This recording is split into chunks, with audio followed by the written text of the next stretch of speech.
저는 경기도 고양시에 살고 있고 엄마가 된 지 1년 차가 된 30대 여자입니다. 하루가 다르게 무럭무럭 자라고 있는 잘생긴 아들의 모습을 눈앞에서 보고 있는데도 아직까지 실감이 나지 않고 있어요.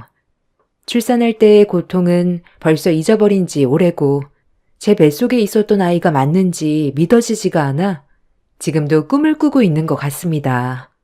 이런 행복한 시간을 보내고 있는 제가 사연을 신청하게 된 이유는 제 아래로 동서 때문에 골치 썩을 일이 몇 개 있어서 고민 끝에 아이가 자고 있는 새벽 시간을 활용해 컴퓨터 앞에 앉았습니다. 몇 번이나 글을 썼다 지웠다 하면서 글을 써야 할지 말아야 할지 갈등을 한 건 동서가 여러분들께서 보시는 이 사연 채널의 애청자입니다. 저도 동서를 통해 알게 되었고 지금은 제가 동서보다 더 많이 시청하고 있는 것 같습니다. 아마 제가 올린 사연을 동서가 볼 테고 시청자분들께서 달아주시는 댓글에 앞으로 동서에게 많은 변화가 생겼으면 좋겠습니다. 제가 사연을 신청하기로 결심을 하게 된 결정적인 이유는 동서의 태도 때문입니다. 어느 정도 이해가 될 수 있을 만큼의 행동을 한다면 그냥 넘어갈 순 있겠지만 도가 지나칠 정도로 저를 상당히 불편하게 만들었어요. 저보다 시댁 집안의 며느리로 먼저 들어왔다는 이유로 제 머리 위에 군림하려는 행동들을 보였고 처음에는 좋게 넘어가려 했었지만 날이 갈수록 심해지는 동서의 잘못된 행동들이 결국 화를 자초하게 되었습니다. 시댁 식구들도 가만히 있는데 동서가 설쳐대니 기분이 정말 안 좋더라고요. 같은 동서지간이면 서로 의지하고 도와줘도 모자란데 본인의 이기적인 행동이 저를 화나게 만들었어요. 사건의 시작은 제가 임신을 하면서부터였습니다. 동서는 20대의 시동생과 결혼을 해서 아이들 둘 낳고 살아왔어요. 그동안 부족함 없이 잘 키워왔는지 애들한테 정성을 쏟은 게 눈에 보였죠.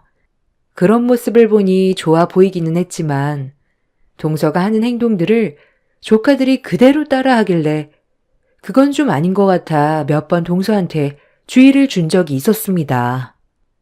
아니, 이게 왜 제 잘못이에요? 부모가 자식에게 원하는 거 해주는 건 당연한 거고 자식이 부모한테 원하는 걸 말하는 것도 당연한 거잖아요. 제가 해주고 싶어서 돈을 쓰겠다는 건데 왜 형님이 이런 것까지 참견을 하시는 건데요? 나이는 형님이 많아도 인생 선배는 저 아닌가요?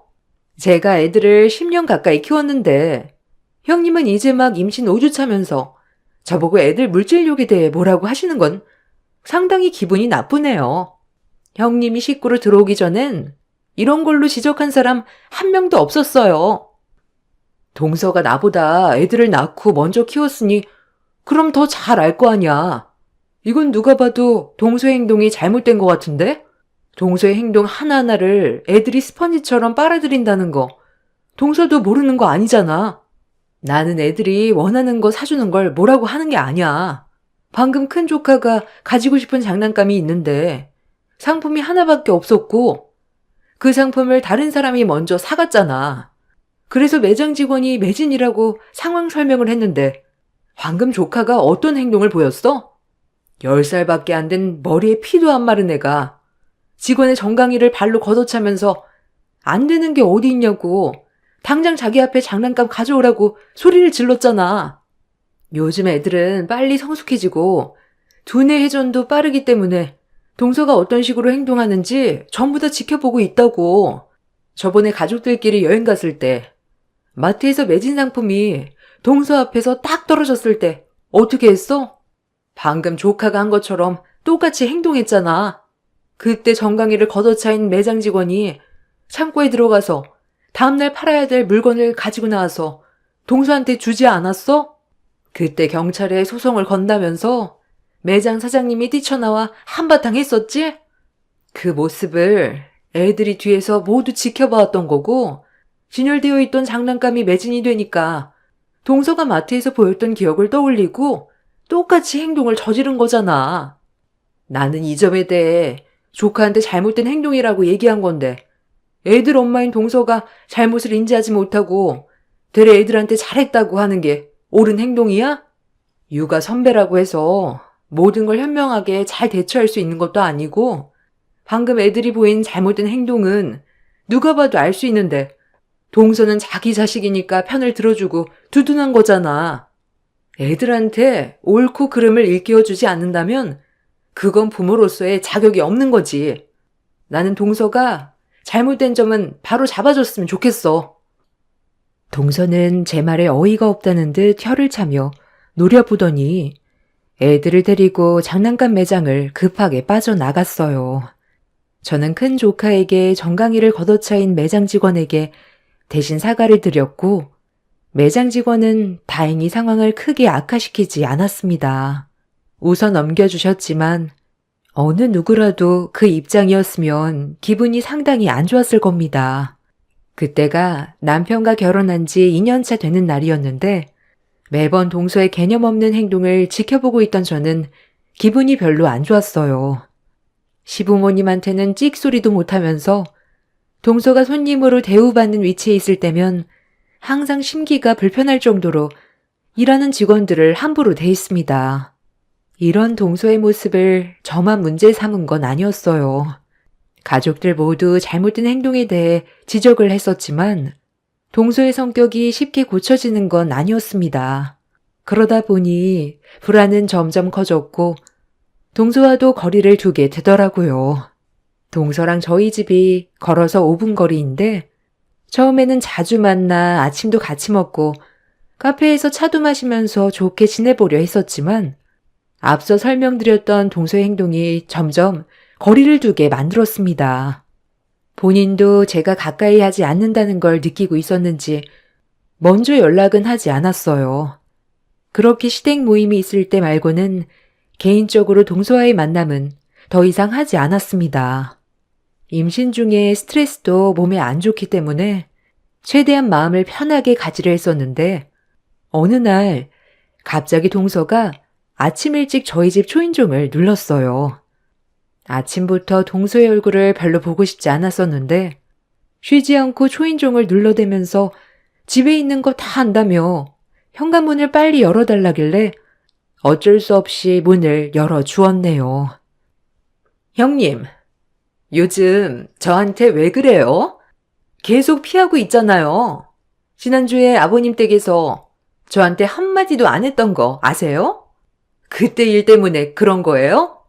장난감 매장에서 제 큰애가 매장 직원 정강이 걷어찼는데 사과도 안 하고 가서 그런 거예요? 그때는 제 입장에 대해서도 충분히 설명드렸잖아요. 솔직하게 말할게. 동서랑 다니면 내가 정신적으로 너무 힘이 들어서 그래. 같이 외출하면 꼭 문제가 생기잖아. 동서 입장에서 잘못을 하지 않았다고 하는데 내가 무슨 말을 더 하겠어. 사람마다 성격이 다르고 생각하는 것도 다른데. 그리고 나 지금 임신 중이잖아. 최대한 심적 안정을 취해야 되는데 요즘 들어 너무 스트레스를 받아서 많이 힘든 상태야. 그리고 당분간 혼자 있는 시간을 가지고 싶어. 동서랑 같이 외출한 순간부터 집에 들어오기 전까지 긴장의 연속이거든. 내가 동서를 뭐라고 하려는 게 아니라 좀 더 잘 지내고 싶고 앞으로 조카들이 손가락질 받지 않게 하고 싶어서 얘기해 준 것뿐이야. 입장을 바꿔놓고 생각을 해봐. 동서가 매장에서 일을 하는데 동서처럼 똑같은 성격의 손님이 들어와서 정강이 걷어차고 갑질하면 기분이 좋겠어? 제가 장사할 것도 아닌데 그럴 리는 손톱만큼도 없을 거예요. 그러니까 형님 말은 제 행동이 마음에 들지 않아서 당분간 거리를 두겠다는 거네요. 사람마다 각자의 개성이 있고 성향이 다른데 형님 의견만 내세우면서 저에게 잘못이 있다고 얘기하는 건 정말 모순인 것 같네요. 그 매장 직원도 잘못을 한 거죠. 잘 나가는 물건이면 당연히 재고를 더 많이 비축해둬야 되는 거 아니에요? 매장을 운영하는 사람들이면 그런 거 하나 일 처리를 똑바로 하지 못해서 큰애가 눈물을 흘렸는데 화가 안 나겠어요? 결국 다른 마트 가서 구매했어요. 기분 좋게 들어갔다가 기분 안 좋게 나왔는데 화가 나는 건 당연한 거죠. 동서는 제가 평소와는 많이 달라졌다고 느끼고 있었는지 집에까지 찾아와서 불만을 털어놨어요. 그래서 잘못된 점에 대해 지적을 해줬지만 동서는 제 말을 받아들이려 하지 않았어요. 어차피 말도 안 통하고 인정도 하지 않는데 무슨 말을 더 하겠어요. 그래서 동서에게 나중에 다시 얘기하자면서 집으로 돌려보냈습니다.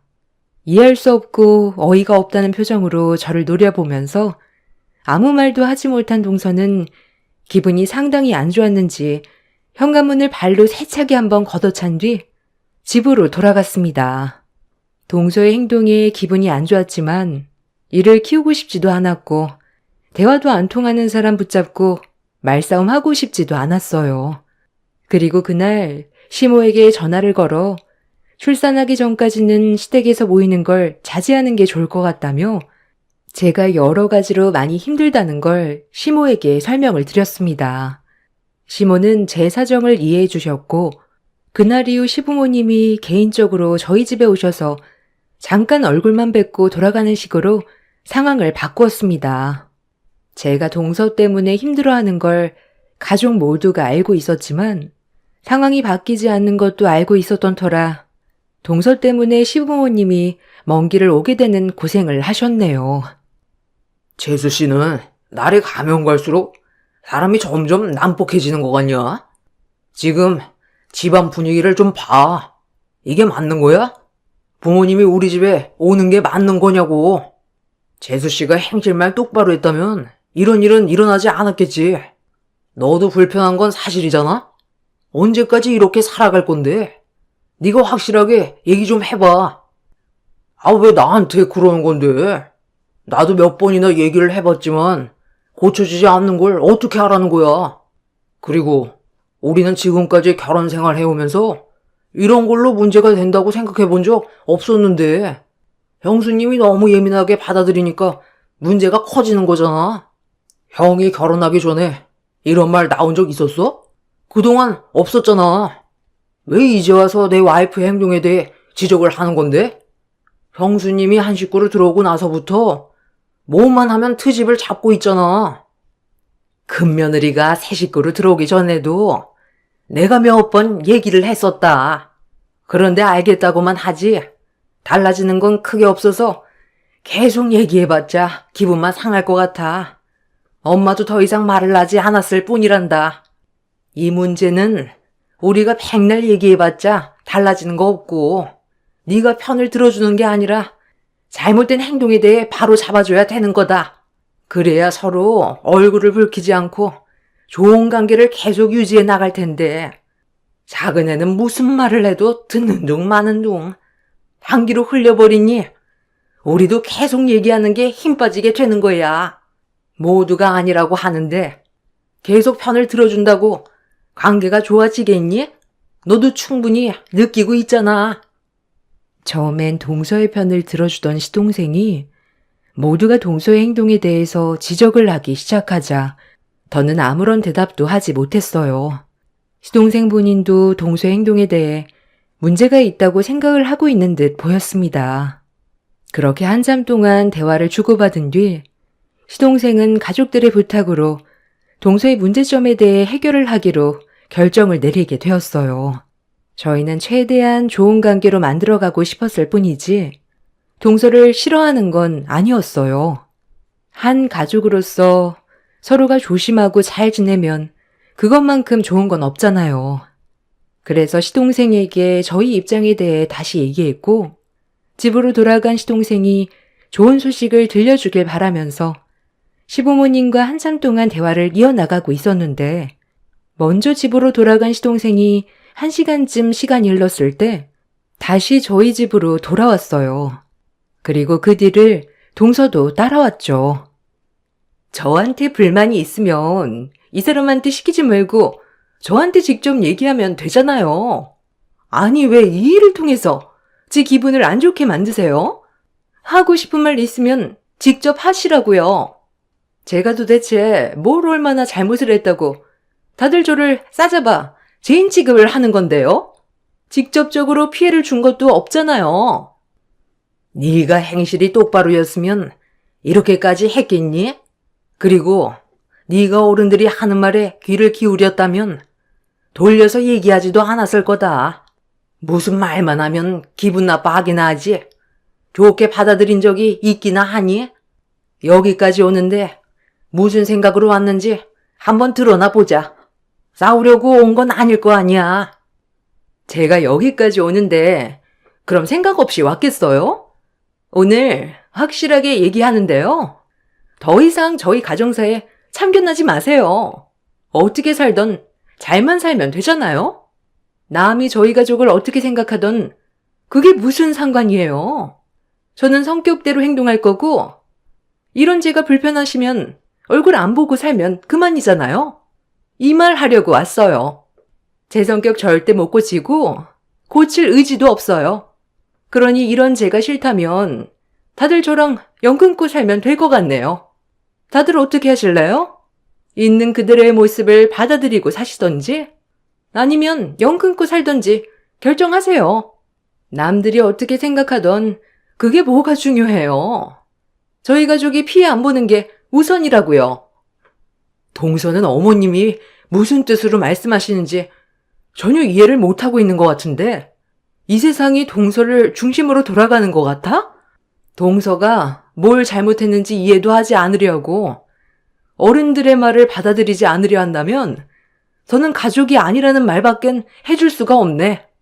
어차피 연 끊을 생각이었다며 아버님 어머님 앞에서 지금 협박하는 거야? 매번 좋게 얘기하니까 어른들이 우스워? 동서가 그동안 얼마나 잘난 인생을 살아왔는지 모르겠지만 더는 가족의 분열을 조성하지 말고 여기까지만 해. 동서가 오기 전에 이미 아버님 어머님이랑 충분한 대화를 나누고 있었어. 우리는 동서가 서방님의 말을 듣고 올 거라고 예상하고 있었거든. 그리고 우리의 말대로 좋게 받아들이지도 않았지. 만약 서방님과 같이 왔을 때 앞으로 가족들의 얼굴에 먹칠하지 않고 행실을 똑바로 하겠다고 했으면 좋게 받아주려고 했는데 어쩜 조금의 예상도 빗나가지 않아? 동서 말대로 우리도 한계고 전 한 가족으로 받아들이기 힘드니까 오늘 이 시간 이후로 연 끊는 걸로 하자. 원하던 대로 해주니까 마음이 편하지? 앞으로 아버님 어머님이랑 우리 가족 신경 쓰지 말고 동서 가족 잘 지키면서 행복하게 살길 바래. 뭐라고요? 아, 여보, 방금 형님 하는 얘기 들었지? 우리 집안을 아주 휘어잡으려고 한다니까? 내가 저래서 형님을 싫어하는 거야. 본인이 되게 잘난 줄 안다니까? 누구는 무서워서 연 못 끊을 줄 알아요? 저희도 이미 오면서 조금이라도 대화가 통하지 않는다면 다시는 얼굴 안 보기로 이미 결정 내리고 왔어요.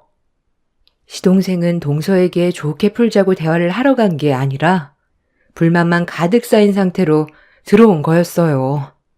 어느 정도 예상은 하고 있었지만 조금도 빗나가지 않았던 동서의 행동과 시동생의 무책임한 모습에 실망을 많이 하게 된 가족들은 더는 얼굴을 보고 싶어 하지 않았습니다. 특히 시부모님께서 개념 없는 동서에게 화가 많이 나셨는지 꼴도 보기 싫다며 당장 나가라고 언성을 높이셨어요. 그렇게 좋게 풀어갈 수 있을 줄 알았던 가족관계에는 균열이 생겼고 그날 이후 더 이상 동서 내외의 얼굴은 볼 수 없었고 연락 또한 오지 않았습니다. 차라리 잘 됐다 싶었어요. 그동안 받았던 스트레스도 많았었고 임신 중이었기 때문에 차라리 동서가 제 앞에 나타나지 않는 게 심적으로 안정을 취할 수 있었으니까요. 그렇게 서로 연락을 하지 않고 지낸 지 어느덧 9개월이나 시간이 흘러버렸고 만삭이 되어 출산이 임박했을 때쯤 동서에게 갑자기 연락이 왔어요. 9개월 동안 단 한 번도 전화 한 통 없었고 집에서 5분 거리에 있는데도 얼굴도 마주친 적 없었는데 갑자기 전화가 왔길래 고민 끝에 동서의 전화를 받아보게 되었습니다. 9개월 만에 전화를 했다는 건 안 좋은 일이 생겼을 확률이 높았기 때문에 연락은 안 하고 지냈었지만 전화가 온 걸 받지 않았다가 저에게 괜히 화살이 돌아오는 걸 원치 않았어요. 그렇게 오래간만에 동서와 통화를 하게 되었죠. 9개월 동안 연락 한 통 없이 잘 지냈으면서 갑자기 전화한 이유가 뭐야? 중요한 일 아니면 길게 통하고 싶지 않은데 쓸데없는 말 할 거면 그만 끊고. 형님, 제가 지금 도움받을 사람이 형님밖에 없어서 어쩔 수 없이 급하게 전화를 할 수밖에 없었어요. 잠깐 저 좀 도와줄 수 있어요? 제가 지금 잠깐 나갔다 와야 되는데 애들 때문에 나가질 못하고 있거든요. 시간이 별로 없어서 그런데 잠깐만 와주면 안 될까요? 애들이 감기가 걸렸는지 열도 좀 나길래 일단 급하게 혈제도 먹였거든요. 괜찮으시면 병원에도 좀 데려다 주세요. 오죽했으면 형님한테 전화를 했겠어요. 지금 도움받을 곳이 형님밖에 없어서 그래요. 부탁드릴게요. 아니, 애들이 아프다는데 어디를 가겠다는 거야? 그렇게 중요한 일이면 서방님한테 애 좀 봐달라고 하면 되잖아. 오늘 주말이라 서방님 쉴 거 아니야. 그이가 요즘 회사 일이 많아서 오늘도 출근했어요. 늦게까지 야근한다는데 제가 동네에 아는 사람이 많지가 않잖아요. 그리고 부탁하는 건 다른 사람보다 형님이 날 것 같아서 전화드린 거니까 최대한 빨리 와주세요. 저 지금 시간이 많지가 않거든요. 지금 놓치면 또 언제 기회가 올지 몰라서 그래요. 정확한 얘기는 해주지 않고 일방적으로 본인 할 말만 하고 전화를 끊어버린 동서가 많이 급해 보였던 저는 어쩔 수 없이 집을 나설 수밖에 없었습니다. 가는 김에 그래도 가족이라고 동서 생각해서 시댁에서 시부모님과 함께 김장을 했던 김장김치 한 통을 들고 동서 집으로 향했어요. 만삭이었지만 거리가 가까워서 크게 무리하지 않고 동서 집에 도착할 수가 있었습니다.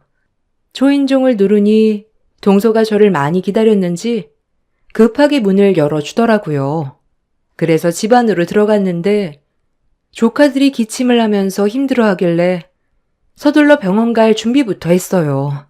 그런데 동서가 주방 테이블에 올려져 있던 김장김치를 보더니 저에게 한마디 툭 던졌네요. 어머, 김장김치 했어요? 아니, 이런 거 안 가져와도 되는데. 그래도 준 거니까 잘 먹을게요. 저 지금 나가봐야 하니까 형님이 애들 병원 데려다 주고 잠깐 집에서 애들 좀 돌봐주세요. 아, 그리고 방금 가져온 김치 어머님 댁에서 한 거죠. 그거 애들 배고프다고 하면 주지 마세요.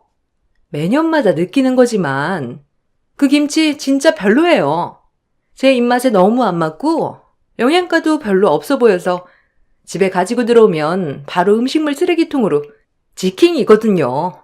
저는 사 먹는 김치가 훨씬 더 맛있더라고요. 이런 건 애들 주기도 무서워요, 형님. 어머님 댁에서 만든 김장김치가 위생에도 별로 안 좋잖아요. 깨끗한 환경도 아닌 시골 촌동네인데 어떻게 믿고 먹어요? 절대로 그 김치 애들 먹이지 마세요. 그리고 이거 10,000원 받으세요. 잠깐 다녀오는 거니까 그 시간 동안 돌봐주는 값이에요. 이 정도면 충분하죠? 동서, 지금 나를 어떻게 보고 이깟 10,000원을 내 앞에 내미는 거야? 이 김치 어머님이 누구 생각하면서 만든 건 줄 알아? 동서랑 서방님 생각나서 따로 포장을 해놓은 거라고. 만약에 내가 동서네 집에 들리게 되면 따로 건네주라고 어머님이 특별히 신경을 써서 만들어줬는데 쓰레기통에 전부 다 처박았다고? 동서 정말 간이 배 밖으로 나왔구나. 9개월 동안 서로 연락 안 하면서 지낸 동안 그래도 꽤 후회하고 있을 줄 알았는데 전혀 아니네. 지금 어디 가는지 나한테 솔직하게 얘기해. 안 그러면 나 그냥 집으로 돌아갈 거니까 당장 얘기하라고. 뭔데 애들까지 팽개치고 집을 뛰쳐나가려는 건데. 아우 정말. 얼마 시간 안 남았는데 계속 붙잡을 거예요? 이러다 저만 또 놓치게 된다고요. 오늘 특별 한정판으로 명품 매장에서 물건이 들어올 예정이에요. 몇 개 들어오지 않기 때문에 경쟁에서 이기려면 일찍 가서 줄을 서야 된다고요. 일단 다녀와서 설명해 드릴 테니 애들 좀 봐주세요. 부탁할게요. 동서가 급하게 신발을 신고 집 밖으로 뛰쳐나가려는 순간 저는 동서의 뒷 목덜미를 잡아 끌었습니다.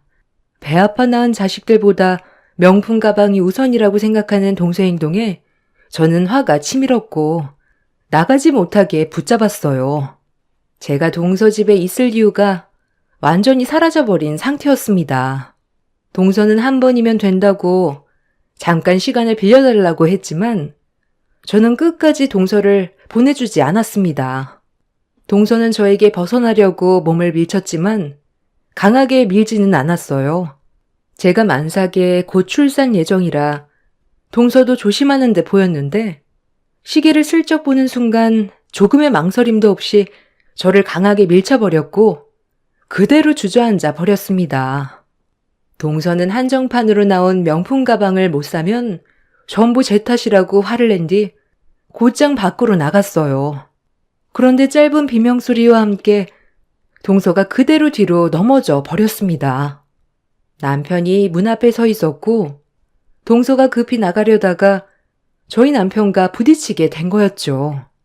제가 넘어져 있는 모습을 보게 된 남편은 무서운 얼굴로 변해서는 동서를 노려봤고 동서는 잠깐이면 된다고 남편까지 밀치면서 밖으로 나가려 하길래 남편은 동서의 팔을 잡아 집 안으로 강하게 밀어 넣었습니다. 그리고 그 장면을 시동생이 보게 되었는데 남편의 양 어깨를 밀치더니 넘어진 동서를 조심히 일으켜 세웠고 남편에게 입에 담지 못할 말을 퍼부어 댔네요. 원래 오늘 일을 늦게까지 해야 되는데 애들 몸이 안 좋아서 회사의 사정을 얘기하고 왔는데 지금 하준 엄마한테 뭐 하는 짓이야? 형이 뭔데 내 와이프를 밀쳐? 여보, 나 지금 빨리 백화점에 가봐야 되거든? 애들 좀 봐줘. 이러다 오늘 한정판으로 나온 명품 가방 살 수 없을지도 모른다고. 애들 병원부터 데리고 가. 지금 애들 몸이 안 좋은데 그깟 명품 가방이 먼저야? 이러려고 나를 부른 거였어? 한정판으로 나온 명품 가방을 사려고 만삭인 나를 부른 거였냐고. 그것도 모자라 곧 출산 예정인 나를 밀쳐? 너 완전 제정신이 아니구나. 서방님은 저런 동서가 어디가 좋길래 이런 한심한 삶을 사는 거예요. 정말 대책 없네요.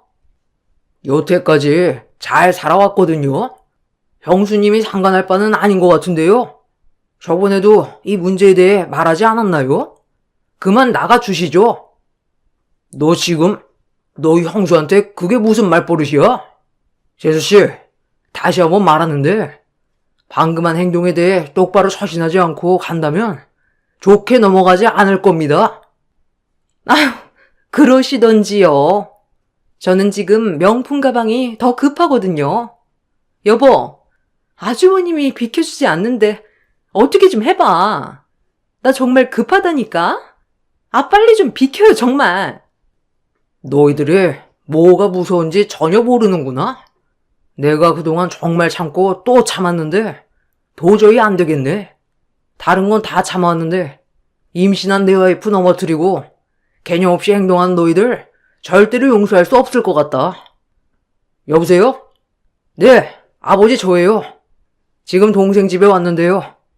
급하게 좀 와주셔야 될 것 같아서요. 형, 지금 뭐 하는 거야? 별것도 아닌 일 가지고 아버지한테 얘기하면 내 입장이 뭐가 돼? 나랑 정말 끝까지 해보자는 거야? 당장 전화해서 오지 말라고 다시 말씀드려. 자식들 내팽개치고 명품 가방을 우선순위로 생각하는 재수씨도 문제고 너도 아버지 밑에서 감사한 줄 모르고 대충 일하면서 돈 받아가는 거 더 이상 나도 못 참겠다. 들리는 얘기가 얼마나 많은 줄 알아? 너 회사에서 일 개판으로 한다며? 아버지가 우리 회사를 어떻게 키웠는지 몰라서 그래? 자식이면 당연히 누려야 될 권리 아니야? 나는 할 만큼 하고 타당하게 돈을 받는 것 뿐이라고. 그리고 어차피 회사에서는 형을 인정하지. 나는 거들떠도 안 보잖아. 어차피 수명인간 취급하고 있는데 열심히 다녀봤자 뭐해? 매달 들어오는 돈으로 인생 즐기면서 살면 되는 거지. 남편과 시동생은 시부 밑에서 일을 하고 있어요. 회사 규모가 좀 큰 편인데 서로 다른 지역에서 일을 하고 있습니다. 그러다 보니 서로 얼굴을 마주치게 될 일이 거의 없지만 남편은 그동안 시동생의 근무 태도에 대해 보고를 받고 있었어요. 연을 끊겠다고 난리를 친 이후 시동생은 시부 회사 일을 적극적으로 하지 않았고 뒤처리는 전부 회사에 남아있는 직원들 몫이었습니다. 시동생이 소속되어 있는 곳에서 시동생보다 직책이 높은 위치에 있는 직원들이 꽤 있었지만 아무도 시동생을 건들지 못했었어요. 그 이유는 시동생의 뒷배경에 시부가 버티고 계셨기 때문이죠. 시동생은 그걸 이용해 회사에 출근 도장만 찍고 그날의 기분에 따라 회사에서 빨리 나오거나 정시에 퇴근하거나 자기 하고 싶은 대로 하고 다녔습니다. 그러다 보니 남편이 화가 많이 난 상태였는데 시부가 힘들게 일궈온 회사에서 제대로 일을 하지 않고 매달 받는 돈으로 명품이나 사며 수준에 안 맞는 사치를 부리는 시동생과 동서의 모습에 실망을 많이 하게 된 남편은 시부에게 전화를 걸었고 걷잡을 수 없는 폭풍이 휘몰아쳤습니다. 남편은 시동생과 동서를 상대로 몸싸움을 벌였고 얼마 뒤 시부가 시동생 집에 도착하는 순간 모든 판도는 순식간에 뒤집어져 버렸습니다. 시부는 남편에게서 모든 상황들을 전달받게 되자 표정은 점점 어두워졌고 시부의 입에서 나온 한마디는 시동생의 퇴사철이었고 동서와 시동생은 사색이 된 얼굴로 말도 안 된다면서 인정할 수 없다고 시부에게 화를 냈습니다. 하지만 시부는 더 이상 아무 말도 하지 않은 채 집 밖으로 나가셨어요. 동서는 시부를 붙잡으려 했지만 남편이 중간에서 가로막자 동서가 자기의 앞길을 막았다고 남편의 얼굴에 손을 올렸습니다. 찰싹 소리가 집안에 울려 퍼지는 순간 저는 두 눈이 돌아버려 동서의 양뺨에 손을 올린 뒤 머리채를 잡아 사정없이 흔들어 젖혀 버렸습니다. 동서는 분노한 저를 당해내지 못하고 결국 저희 부부 앞에 무릎을 꿇게 되었네요. 동서의 집안이 잘난 것도 아니고 시동생을 만나서 그동안 사치를 즐겨놓고선 본인이 뭐라도 되는 것 마냥 행동하는 그런 모습들이 저희 가족은 더 이상 봐주고 싶지가 않았어요. 그날 이후 동서와 시동생은 시댁에 와서 대문 앞에 무릎 꿇고 손이 발이 되도록 빌었지만 가족들 모두 동서의 회를 받아주지 않았습니다. 지금까지 살아오면서 감사한 줄 모르고 시부의 등 뒤에서 자기 잘난 맛에 산 동서의 회는 1년이 지난 지금까지 받아주지 않고 있는 중입니다. 현재 시동생과 동서는 먹고 살기 위해 맞벌이를 하면서 입에 겨우 풀칠을 하고 있는 중이에요. 그동안의 사치에 밀려있는 카드값 때문에 생활고에 시달려 비싼 외제차까지 처분하고 좀 더 적은 평수로 이사까지 가게 되었네요. 시부와 남편은 1년 가지고는 절대로 정신 차리지 못할 거라며 최소 5년은 두고 봐야 한다고 동서내외를 묵묵히 지켜보고 있습니다. 주택 건설 사업을 하고 계신 시부가 여러 지역의 회사를 키우고 있는 중인 중요한 시점에 시동생이 묻히기만 행동에 마음의 상처를 많이 받으신 듯 합니다. 시동생과 동서가 하루빨리 정신 차리고 제발 인간답게 살았으면 좋겠습니다. 동서가 제가 올린 사연을 시청하게 될 텐데 인생 선배님들께서 따끔한 조언 아낌없이 풀어주셨으면 좋겠습니다. 정신없이 제 사연을 풀어내다 보니 창밖에 한방눈이 내리고 있었네요.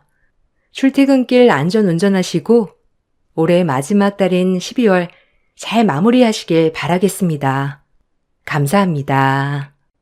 안녕하세요. 저는 부족함 없이 자란 40대 여성이에요. 결혼 전까지 가세가 짱짱하던 집안이 갑자기 결혼 후 아버지의 사망으로 인해 가세가 급격히 기울기 시작했어요. 결혼을 한 몸이라 저도 이렇게 할 수도 저렇게 할 수도 없는 속상한 상황이었어요. 남편과 사랑해서 결혼했지만 남편은 저희 집이 기울자 급격하게 애정이 식어가는 듯 보였지만 어쩔 도리는 없었어요. 남편에게 섭섭한 마음이 쌓이기만 할수록 더 작아지고 작아졌답니다. 하지만 그런 제 마음을 아는지 모르는지 남편은 걸핏하면 친정 탓을 하면서 저를 주눅들게 하더라고요. 이런 게 결혼 생활인가 싶기도 하면서 참 허망한 마음으로 하루하루를 버텨냈어요. 이렇게 집이 망할 줄 알았냐? 참 장인어른 돌아가시고 어떻게 일이 이렇게 될 수가 있어? 아니 아버님은 노후 대책도 안 해놓으시고 그렇게 갑작스럽게 가버리시면 어떡하라고. 너랑 장모님도 안 됐지만 나도 진짜 사기당한 기분이다.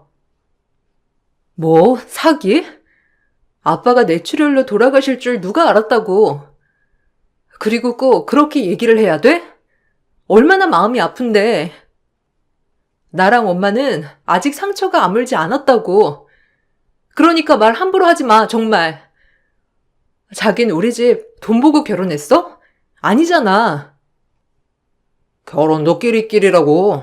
너랑 나랑 경제적으로도 잘 맞는다고 생각했으니까 결혼을 한 거지. 그게 아니었으면 너랑 내가 결혼했겠어? 난 거짓말하는 거 제일 이해 안 가. 하여튼 너 만나서 진짜 나도 큰일 났다. 장인어른이 이번 기회에 크게 투자해 주시기로 했는데 아유, 지금 여기 하나에 자기 다 걸고 매달린 사람이 얼마나 많은데 다 큰일 났어. 우리 아빠한테 그동안 갖다 쓴 돈도 부족해서 그거 안 해줬다고 지금 나한테 이러는 거니? 네가 인간이야? 지금 날 위로해도 모자랄 판에 돈 얘기를 해? 아, 진짜 허망하다. 네가 생각하는 결혼은 비즈니스였구나? 나야말로 정말 당신한테 실망이야. 아버지가 갑작스레 뇌출혈로 돌아가셨고 그로 인해 남편의 사업도 차질이 생겼어요. 본인이 추진하는 여러 프로젝트 중 하나를 아버지가 어느 정도 투자를 해주시기로 했던 거였거든요. 그로 인해 남편은 화가 많이 난 상태였지만 부모 잃은 저에게 저렇게 퍼부어대니 너무 속상하더라고요. 하나뿐인 동반자라고 생각했는데 아버지가 돌아가시고 철저히 남이 된 것 같았어요. 하지만 마냥 슬퍼할 순 없었는데 친정엄마를 제가 보필해야 했기 때문이에요. 정신 차리자 이렇게 생각하고 있을 무렵 시어머니는 남편보다 더 세게 저를 질책하시기 시작했고 그저 우리 며느리라고 떠받들던 모든 시가 식구들이 하나둘 저에게 등을 돌렸죠. 아니, 그렇게 잘 되던 사업이 대표 하나 죽었다고 갑자기 그렇게 된다는 게 말이 돼? 경영을 어떻게 한 거니 도대체? 지금 일단 회사도 정신이 없는 상태예요. 어머님도 그만해 주셨으면 해요. 같은 여자니까 더 잘 알 거 아니에요. 부모 잃은 슬픔이 어떤 것인지. 그러니까 어머님도 더 이상 그런 식으로 저한테 몰아가지 않으셨으면 좋겠어요. 부탁드릴게요, 제발. 참나, 방귀 낀 놈이 성낸다더니 너 아주 웃기는구나. 지금 우리 아들이 얼마나 난처해졌는데 내가 너한테 이런 것도 말 못해? 며느리 하나 잘못 들어와서 우리 집안도 사달이 나는구나 아주. 아이고 정말 단단히 속았지 우리가 아주. 저야말로 속았죠. 이렇게 몰상식하게 본인들 걱정만 할 게 아니라 지금은 고인이 된 분 애도를 빌어주고 며느리인 저를 위로해야 하는 게 맞는 거 아닌가요? 이랑 어머님 정말 너무하신 거 알아요? 그렇게 잘해줄 땐 언제고 참 너무하시네요. 시어머니마저 저를 볼 때마다 저렇게 퍼부어 대셨어요. 그리고 나서 제가 별 반응이 없자 혼자 궁시렁 대시기만 하였죠. 전 그러면 그럴수록 혼자 계신 엄마가 많이 걱정이 되었어요. 저야 이렇게 주변에 사람들이 많으니 어찌저찌 버틴다 하지만 홀로 계신 엄마가 얼마나 마음이 아플까 생각에 마음이 안 좋더라고요. 엎친 데 덮친 격 집안에 가압류까지 걸리게 되면서 엄마는 오갈 데 없는 처지가 되었는데 평생 남편 뒷바라지만 하고 내조에만 충실하였기 때문에 전혀 바깥 일에 대해선 모르셨거든요. 전 그런 엄마를 어찌해야 할지 깊은 걱정에 빠졌어요. 그러던 중 남편이 전세를 주려고 매매했던 집이 떠올랐죠. 그걸 알고 나니까 남편에게 빨리 얘기를 해서 엄마 문제를 해결해야겠다고 생각했지만 남편은 역시 나였습니다. 엄마, 그냥 지금 당장 갈 데 없으니까 내가 허서방한테 얘기 잘해볼게. 그러니까 거기에 전세라도 들어가서 살자, 응? 내가 어떻게 그래. 사이 눈치 보이고 너도 체면이 있을 텐데. 아유, 너희 시어머니가 하시면 그걸 가만히 보시겠니? 가뜩이나 장례식장에서 표정도 많이 안 좋으시던데. 엄마가 어떻게 또 너한테 누를 끼치겠어? 아유, 못 살겠다 정말. 그게 무슨 소용이야. 그리고 엄마가 내 엄마인데 지금은 어쩔 수 없는 상황이니까 내가 허서방한테 잘 얘기해 볼게. 그리고 본인들이 그렇게 가져간 돈이 많은데 설마 내치기야 하겠어? 미안해 엄마. 맘 같아선 그냥 살게 하고 싶은데 나도 어쩔 수가 없네. 허서방 돈에 예민한 사람이잖아. 이해해줘. 그리고 엄마 몸이나 회복할 신경 써. 이게 뭐야? 삐쩍 말라가지고. 오갈 데가 없어진 엄마에게 제가 해드릴 수 있는 방법은 전세를 얻어주는 거였어요. 이왕이면 남편 집 전세가 낫겠다 싶어 남편에게 얘기했지만 남편은 얼굴을 팍 구기며 얘기하더라고요. 이 부분에서 남편에게 정말 실망이 들었어요. 우린 부부가 아니구나라는 마음과 함께 그저 이 남자는 나와 결혼했을 때 돈으로밖에 나를 보지 않았다는 생각이 들더군요. 엄마, 가실 데가 없어.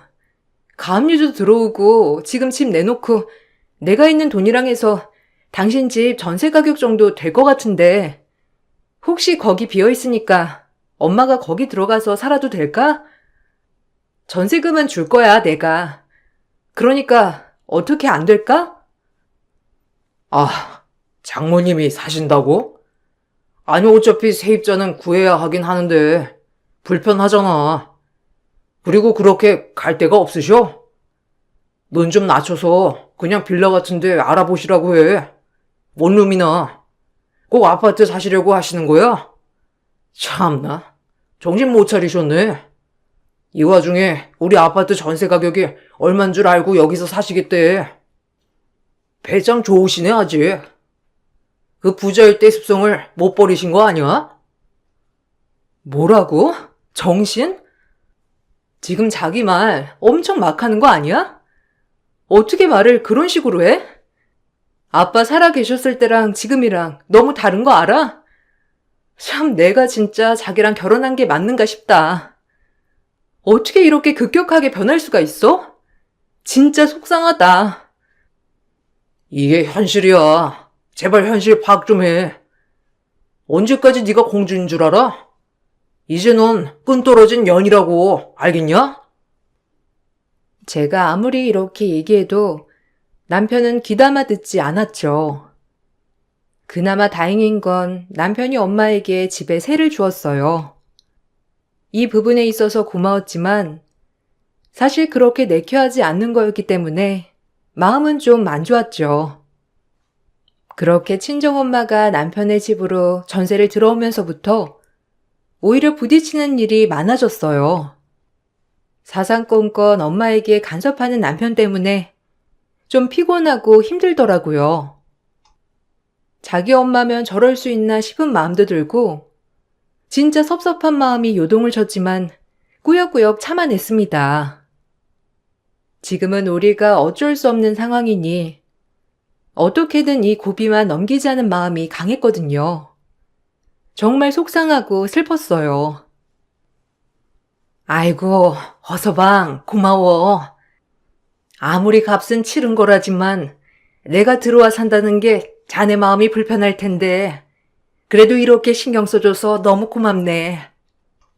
나도 참 어찌해야 할지 난감했는데 자네가 이렇게 신경 써줘서 잘 해결했어. 너무 고마워, 허서방. 아, 네. 집에 절대 못 박지 마시고요.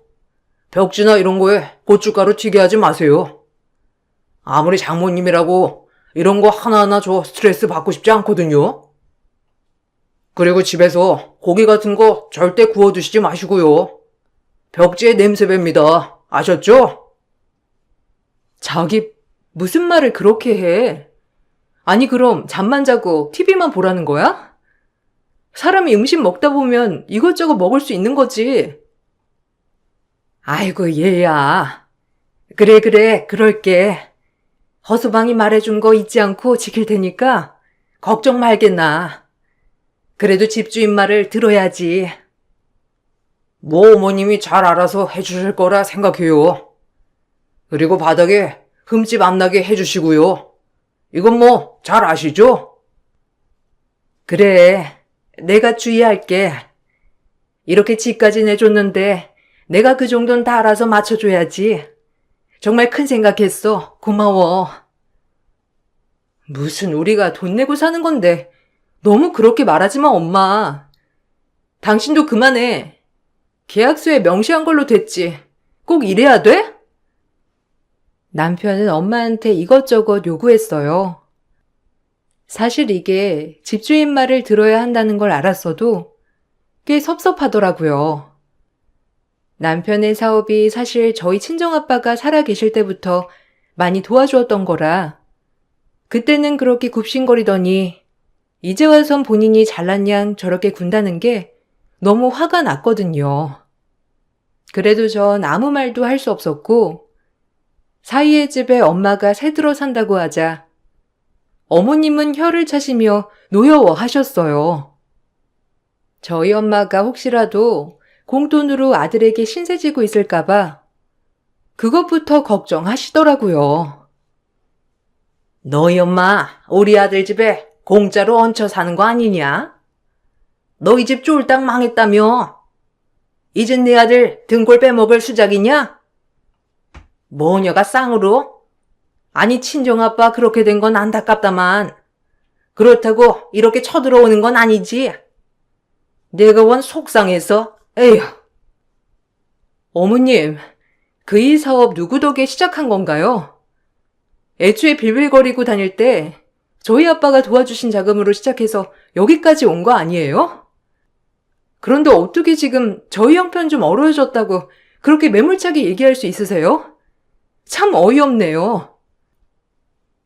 뭐야? 그땐 그때고 지금은 지금이지. 너네 아빠 돈 아니었어도 우리 아들은 성공했을 거야. 머리가 보통 좋은 놈이 아니잖니. 그런데 그걸 꼭 네 아빠가 해줬다고 하면 되겠니? 참나 너 아주 웃긴다. 이제서야 생색내는 것도 아니고. 아니 어머님이 먼저 그렇게 말씀하셨잖아요. 그러니까 더 이상 친정엄마 얘긴 그만해주세요. 전 솔직히 제가 남편이라면 그렇게 친정돈 갖다 썼으면 아마 엄마 모시자고 했을 거예요. 그런데 참 화장실 들어갈 때 다르고 나올 때 다르다더니 기막혀. 제가 어머님한테 쏘아붙이자 어머님은 아무 말 못하시고 저를 노려보셨죠. 그 정도로 시댁은 인색했어요. 전 사방팔방으로 어떻게 하면 아빠 사업체를 다시 살릴 수 있을까 하며 주변 사람들을 만나고 다니기 시작했어요. 하지만 크게 소득은 얻지 못했는데 아빠 사업이 기울어지면서 회사 간부인 아저씨가 아빠의 모든 걸 빼돌렸거든요. 이 사람을 찾는 것조차 일이더라고요. 경찰은 그저 찾고만 있다고 하고 이게 아니면 회사가 다시 일어설 수가 없는 상황이고 아주 최악의 상황이었어요. 지치고 힘들었지만 엄마를 위해 지친 기색을 할 순 없었죠. 그러던 중 시어머니와 남편은 저를 떼어놓을 방법을 얘기하더군요. 어차피 털린 정 이렇게 끝을 보는구나 싶으면서 그날 얼마나 울었는지 지구상에 저 혼자 동떨어진 것 같았어요. 쟤 계속 달고 있을 거니? 도움도 안 되고 어차피 갈라설 거면 애 없을 때 갈라서는 게 낫지 않아? 뭐 떼먹을 게 있다고. 그러게. 근데 갑자기 이혼을 요구하는 게 그렇잖아. 제가 유책 배우자도 아닌데 일단 타이밍 보고 있어. 아님 자기가 나가 떨어지게 하던가 해야지. 나도 이렇게 살긴 싫어. 무슨 처가덕 보고 사는 사람들이 이렇게 많은데 나는 무슨 죄가 있어서 처가덕을 보다 말아. 저가 재산 하나 보고 쟤랑 결혼한 건데 나도 속았지. 뭐 이렇게 될 줄 알았나? 뭐라고? 당신 말 다 했어? 어머님 진짜 너무하시네요. 절 그렇게 떼어놓고 싶으세요? 그래요. 어머님과 당신한테 지금 나는 완전 필요 없는 존재지?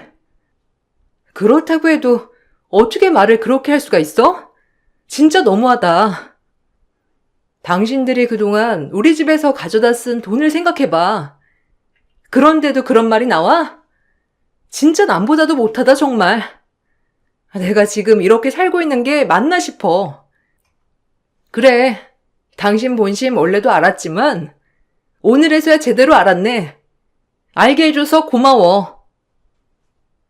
전 어머님과 남편의 얘기를 듣고 집을 나섰고 그 길로 바로 한강 앞으로 갔어요. 용기가 나지 않았고 세상 모두에게 버림받았던 것 같고 앞날도 캄캄한 저인데 막상 뛰어내리려고 하니 엄마 얼굴이 아른아른 거렸죠. 나 없으면 우리 엄마 누가 지키나 하는 생각에 말이에요. 이렇게 아빠의 빈자리가 크구나 싶었고 진짜 그날 밤 별별 생각이 다 들었어요. 그리고 나서 내린 결론은 그래 이 마음으로 독하게 살아보자. 뭐라도 해보자. 내가 아빠 사업 다시 일으켜보자. 이 마음가짐이면 뭐든 할 수 있다라는 결론이 내려졌죠. 그렇게 전 그날 다시 태어났다고 생각했고 엄마의 집으로 가 엄마를 보고 펑펑 울었답니다.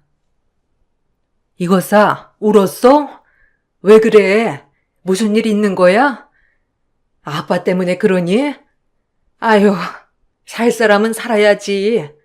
네가 이렇게 슬퍼하면 어떡해, 엄마도 슬프단 말이야. 그러니까 그만 울고 우리 독하게 살아보자. 그래야 네 아빠도 좋아할 거 아니야. 엄마.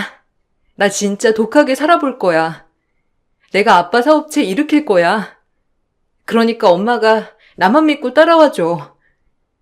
아빠 뒤통수 치고 나른 놈 내가 잡아낼 거니까 걱정하지 마. 그리고 엄마 이렇게 여기 살면서 굴욕 겪은 거 내가 다 갚아줄게. 굴욕은 무슨. 허서방도 이해 가지. 하루아침에 투자처가 사라진 꼴이니 얼마나 마음이 아니겠니? 너무 그러지 마라. 아니, 난 용서 못해, 허서방도. 그러니까 엄마 너무 그렇게 생각 말고 내가 하는 거 지켜봐줘. 진짜 열심히 살 거니까. 전 그렇게 다짐을 하였고 악착같이 그 사기꾼을 찾아다녔죠.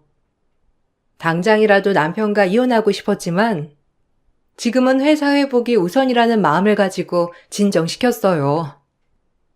남편도 제가 본인이 저와 이혼을 원한다는 걸 알고 계속해서 이혼 얘기를 하였고 말끝마다 이혼을 요구하는 남편의 등살에 참 지친 나날이었어요. 그러면 그럴수록 제 몸과 마음은 지쳐갔죠. 이혼하자고. 이미 다 들었잖아. 나랑 엄마 얘기. 그러니까 서로 더 바닥 보기 전에 이혼하자. 나도 이제 참기 힘들다. 이혼? 그럼 우리 아빠가 너한테 그동안 투자해놓은 돈 다 내놔. 그럼 이혼해줄게.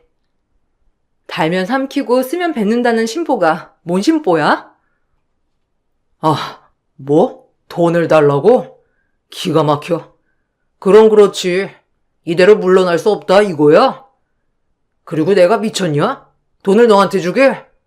누구 주우라고? 너네 아빠가 나 좋다고 투자한 돈을 왜 이제서야 달래? 돈 얘기라면 딴 데 가서 알아봐. 나도 그럼 순순히 이혼 못하지. 그동안 너한테 투자한 돈 회수하기 전까진 나 이혼 못해. 그러니까 그런 줄 알아. 아니, 증거 있어? 내가 너네 아빠한테 투자 받았다는 거 증거 있냐고? 너 진짜 웃긴다. 네가 뭘 몰라서 그러나 본데 증거 없음 땡이야. 나쁜 놈. 넌 이러려고 나랑 애초에 결혼한 거야. 그치? 인간 말종. 너 내가 절대 용서 안 해. 가만 안 둔다고. 강해지기로 했고 바보같이 당하고만 있지 말자고 다짐했어요. 그러던 중 시간이 흘렀고 어버이날이 다가오더라고요. 어버이날이 다가오니 아빠에 대한 빈자리가 더 커져만 갔고 더욱더 슬펐습니다. 엄마가 이런저런 아빠의 추억 얘기를 하던 중 벨소리가 울려 나가보니 남편이었어요. 내심 남편이 어버이날이어서 엄마를 찾아왔나 싶어 마음 한편에 고마움을 가졌죠. 하지만 그 고마움은 금세 산산조각이 나게 되었는데 그는 역시나 돈밖에 모르는 인간이었고 정말 쓰레기 같은 인간이었죠. 한순간이라도 설마 어버이날을 생각했나라고 생각한 제 자신이 우습더군요. 저런 인간인 줄 진작 알았으면서 말이죠. 어머, 웬일이야 여긴? 어버이날이라고 온 거야? 참 당신은? 그럼 나한테 말이라도 해주고 오지. 어쨌든 잘 왔어. 어버이날 같은 소리 하네. 내가 돌았냐? 아, 여기 보증금 올렸거든요. 5천만 원. 더 주셔야겠는데요? 뭐 우리 사이를 떠나서 전 그냥 남이라도 이렇게 했을 겁니다. 전세 보증금 올렸으니 납부하세요. 안 그럼 나가셔야죠 뭐. 어쩔 도리 있나요? 당신 정말 끝까지 이럴 거야? 아, 어떻게 그런 거 상의도 없이 이렇게 무작정 통보할 수가 있어? 정말 너무한다. 아니, 세입자한테 전세금 올리는 걸 내가 상의해야 하나? 적당히 올려받을 때 돼서 올려받는 건데 참나 웃기네. 당신네라고 뭐 다를 줄 알아? 나 돈이면 칼 같은 사람이야. 알잖아. 그러니까 5천만 원 준비하세요. 아셨어요? 안 봐드립니다. 남편이 어버이날에 내민 건 전세금 5천만 원을 올린 청구서더라고요. 저와 엄마는 너무 말이 안 나와서 기가 막혔죠. 어떻게 이럴 수 있나 싶으면서 진짜 이건 사람이 아니구나 싶었어요. 그래도 한때는 서로 사랑했고 장모님 하던 시절이 있었는데 이렇게 매몰차게 나오니 정말 할 말이 없더라고요. 그리고 그 길로 남편은 아무렇지 않은 듯이 집 밖을 나섰어요. 아빠가 원망스러우면서 뭐가 그렇게 급해서 먼저 가셨나 싶고 이렇게 서러움을 받게 되니 정말 한없이 우울했어요. 아이고, 어쩌냐 이 일을. 여윳돈도 없고 허수방한테 말하면 꼭 그렇게 해야 직성이 풀리는 사람 아니야. 일을 어째? 나 때문에 네가 많이 곤란한 거 아니니? 아유, 어째 이렇게 부모가 돼가지고 너한테 짐만 될까? 미안하다 정말 면목 없어. 무슨 짐이야. 진짜 너무한다. 엄마, 이거 내가 알아서 할게.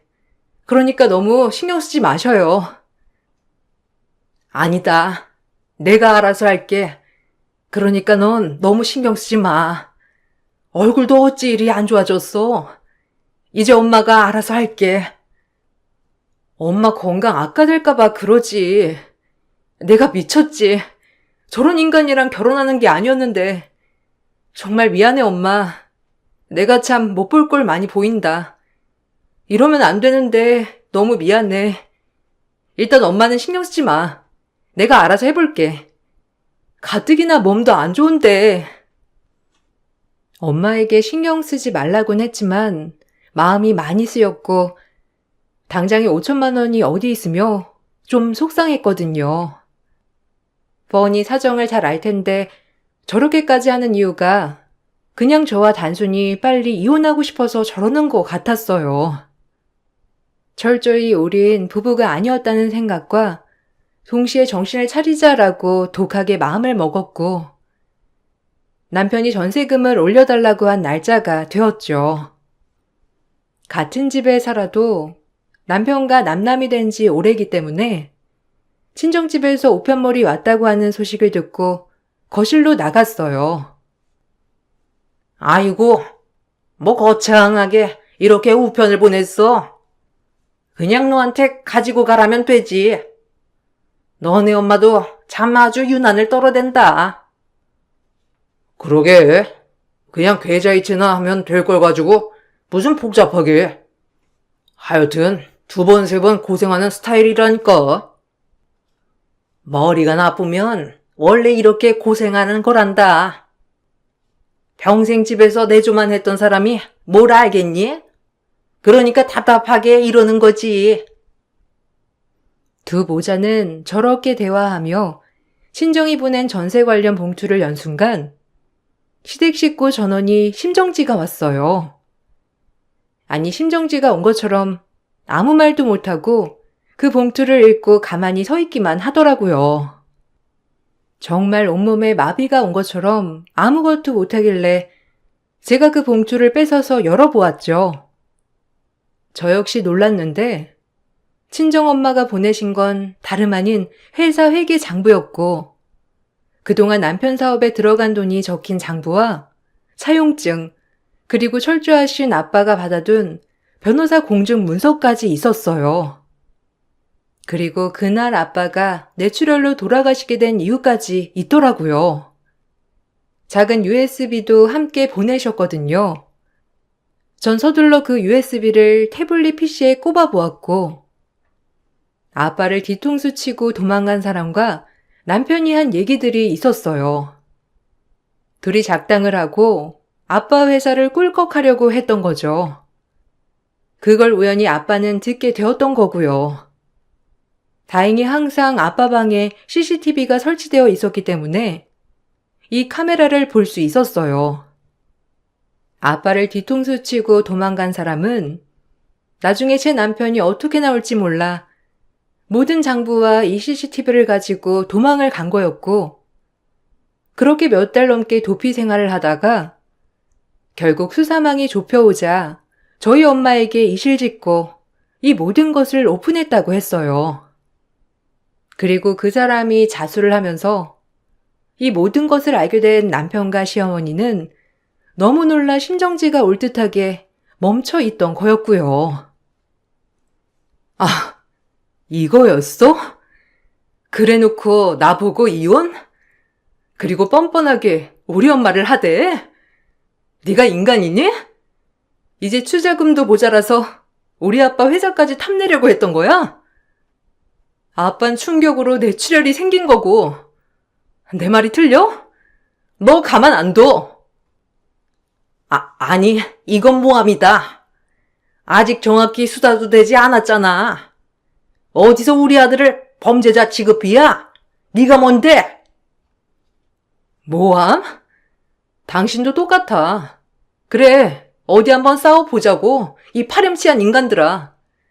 내가 가만히 있을 줄 알아? 두고 봐. 잔인하게 밟아줄게. 잠깐만. 아니, 이거 뭔가 오해가 있는 것 같은데? 내가 그럴 리가 없잖아.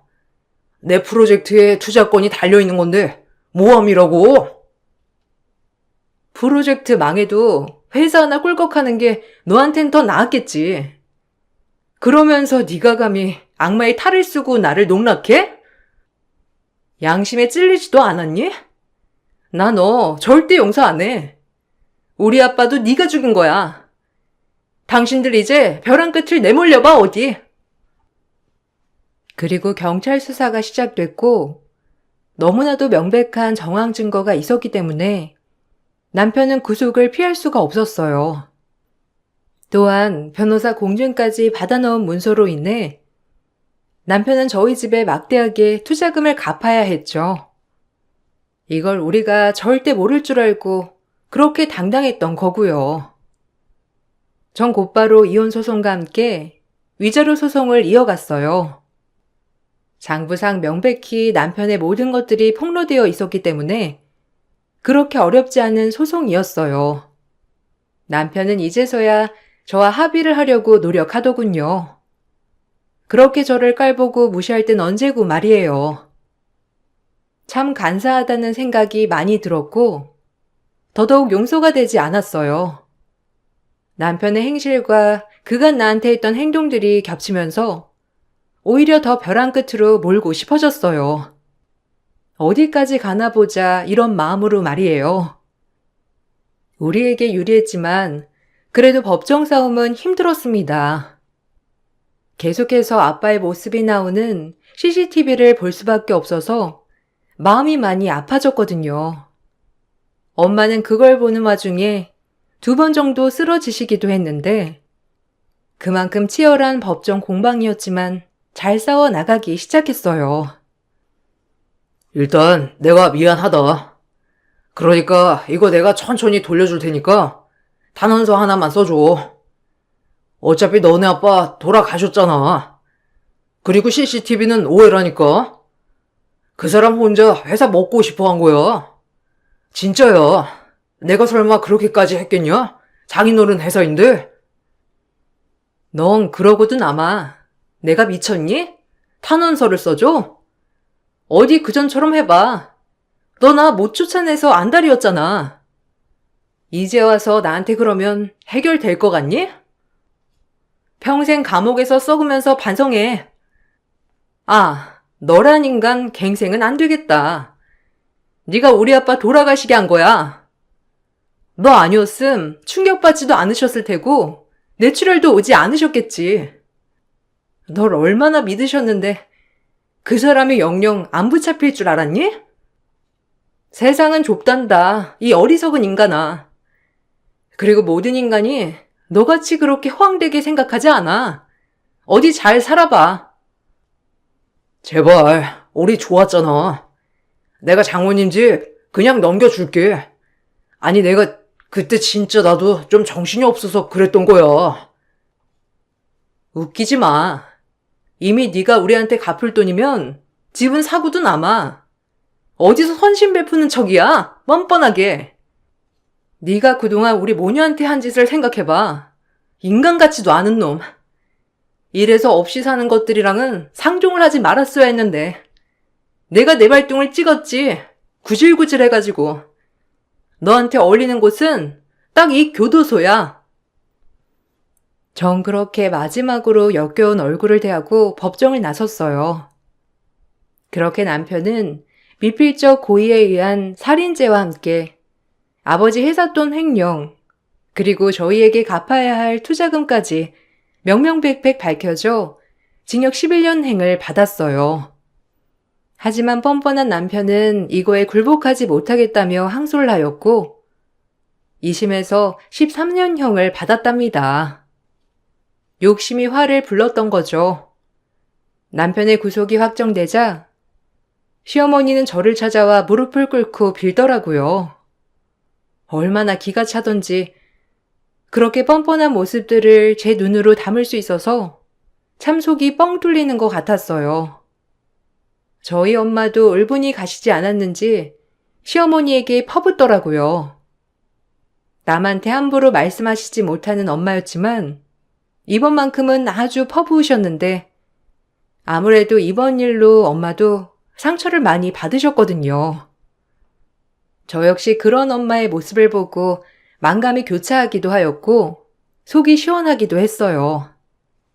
사이다 마신 기분이랄까요? 예, 탄원서인지 뭔지 좀 써줘라. 아유, 돈이 뭐길래 정말. 나도 우리 아들 하나만 보고 살았는데 어떻게 아들을 징역 보내고 산다니? 제발 탄원서 하나만 부탁해. 조금이라도 빨리 나와야지. 내가 이렇게 간곡하게 비마. 당신도 눈에 피눈물 한번 나봐야지. 그딴 아들을 낳고 미역국을 먹었어? 참나, 그 애미의 그 아들이었겠지. 두고 봐. 당신 눈에도 피눈물 흘릴 테니까. 어디서 내 딸을 아프게 해? 그리고 감히 우리 회사를 넘봐? 그럴 깜냥이나 되고? 이래서 결혼할 때 집안을 보고 결혼시켰어야 했는데 배운 것도 없는 넌 뭐가 좋다고 결혼을 시켰는지. 어디 깜빵에서 잘 살다 나와봐. 아마 깜빵에서 나올 때쯤이면 당신은 이제 한참 늙어도 어마어마하게 늙었겠구만. 다 늙어서 옥바라지 해. 알겠어? 들으셨죠? 탄원서는 무슨? 알아서 하세요. 그리고 체력 좀 키우시고요. 옥바라지 하려면 체력을 키우셔야죠. 그리고 당신 집도 다 경매에 넘어갔으니 하루빨리 원룸이나 조그만 집이나 빨리 알아보셔야 할 거예요. 안 그럼 길에 나 앉을 거니까. 제발 부탁이다. 늙은 내가 혼자 밖에서 어찌 살라고 그러는 거야. 불우이웃도 돕는다는데 선심 쓰는 셈 치고 제발 부탁하마. 이 여편 내가 정신을 못 차렸네. 차라리 지나가는 거지한테 적선을 하지. 당신 같은 인간 같지도 않은 인간들은 상종 안 해. 썩 꺼져. 저와 엄마는 이 말을 끝으로 아예 모든 인연을 끊었어요. 남편과 짜고 저희 아빠 뒤통수를 친 아저씨 또한 벌을 받게 되었고 어찌나 울면서 저희에게 사죄를 하던지 하지만 용서되지는 않더라고요. 그리고 전 남편에게 위자료와 투자금을 회수받아 아빠의 회사를 다시 일으키기 시작했어요. 다행히 아빠를 끝까지 믿고 기다려주신 분들이 몇몇 분 남아 계셨기 때문에 그분들의 힘을 모아 회사를 꾸려나갈 수 있게 되었죠. 정말 길다면 길고 짧다면 짧은 시간 동안 저에게 많은 일들이 일어났더군요. 지금은 몇 년이 지나 웃으며 과거를 회상할 수 있지만 그때 당시엔 정말 몹쓸 생각까지 해가며 제 인생 최고의 힘든 시간이 아니었나 싶어요. 하지만 권선징악, 역시 못된 짓 하는 사람들은 추후에 벌을 받게 되더라고요. 그래서 지금이 와서 돌이켜보면 어쩌면 이게 당연한 결과가 아니지 않나 하는 생각이 들어요. 그리고 그런 모습이 있었기에 지금처럼 성장을 할 수 있었던 것 같아요. 지금 이렇게 살다가도 또다시 힘든 일이 닥쳐오겠죠? 그때마다 이번 일을 생각하며 이 또한 지나가리라 라는 마인드로 버텨내기로 다짐했답니다. 이제 무슨 일이 닥쳐와도 다 견뎌낼 자신이 있거든요. 저희 엄마도 요즘엔 운동도 열심히 하시고 그전보다 웃음도 많이 되찾으셔서 얼마나 다행인지 몰라요. 여러분들 혹시라도 힘든 일이 있거든 꼭 외치세요. 이 또한 지나가리라 라고 말이에요. 오늘 제 글을 읽어주시고 공감해주신 여러분들께 감사하다고 전해드리고 싶어요. 감사합니다. 안녕하세요. 저는 30대 후반을 바라보는 여성이에요. 인생은 항상 불공평하다고 생각했는데 이제 와서 생각해보면 그러지 않았던 것 같아요.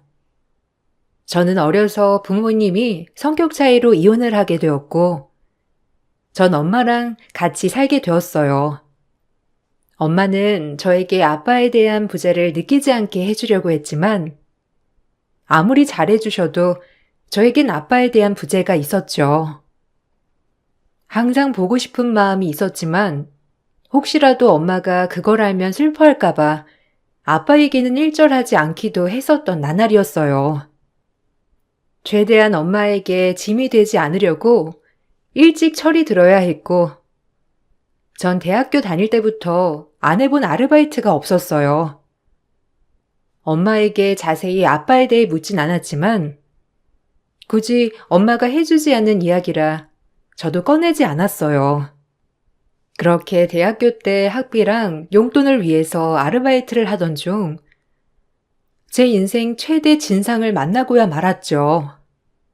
아르바이트하고 있던 음식점에서 서빙을 하고 있던 중 실수로 손님 코트에 물을 엎지르는 사건이 발생하고 말았어요.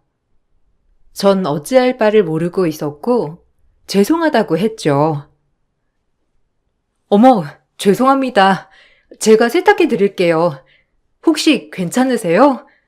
어디 다치신 데는 없을까요? 너무 죄송해요, 정말. 아, 야, 너 이거 얼마짜리인 줄 알고나 이러는 거야? 어디 감히 아르바이트 나부랭이 주제에 물을 쏟아? 가만 안 둘까 보다. 여기 사장 나오라고 그래.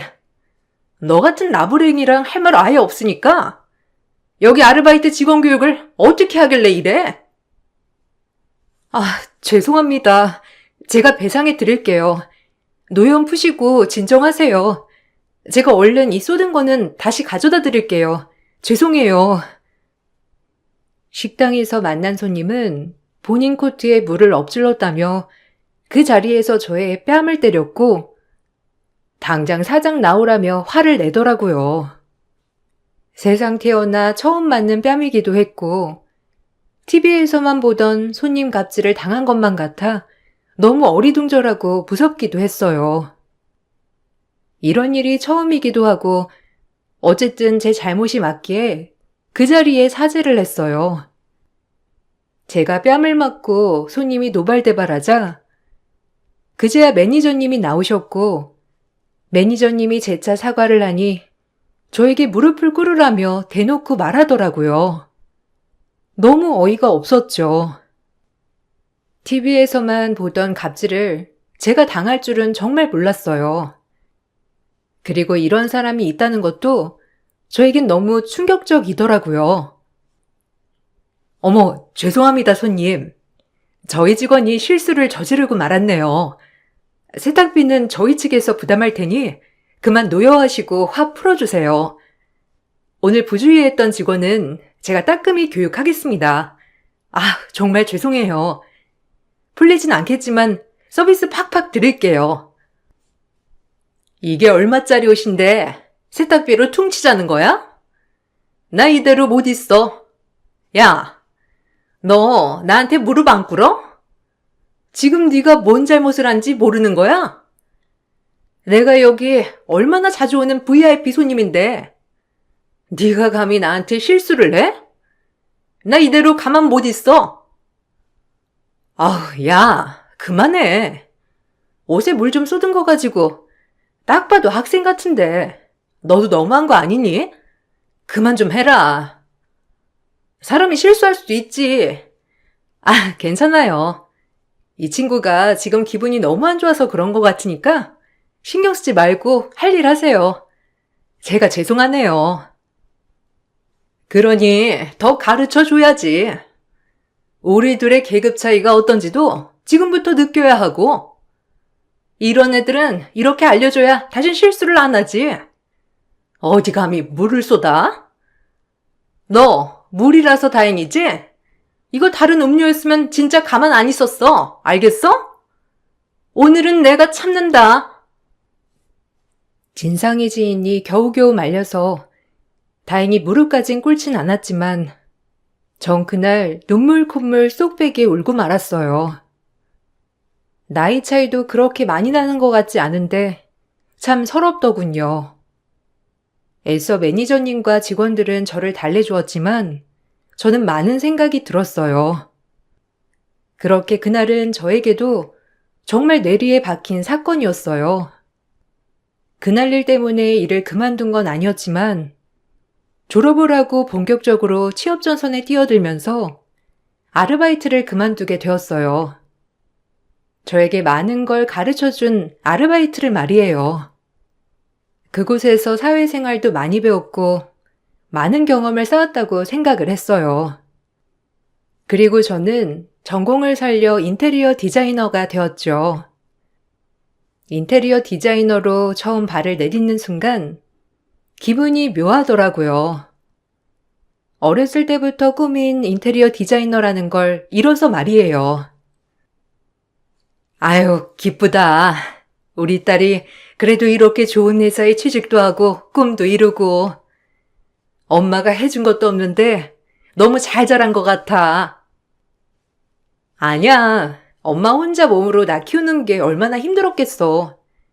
이제 나 경제적으로도 그렇고 여유 많이 생길 거니까 엄마도 한시름 놓아요. 알겠지? 그동안 나 키우는 거 너무 고생했어. 고마워요. 이제 내가 다 보답할게요. 그러니까 걱정 푹 놓아. 너한텐 항상 미안하지. 엄마는 죄인이야. 그래도 너무 이렇게 잘 커줘서 고마워. 이제 엄마 걱정 다 덜었다, 정말.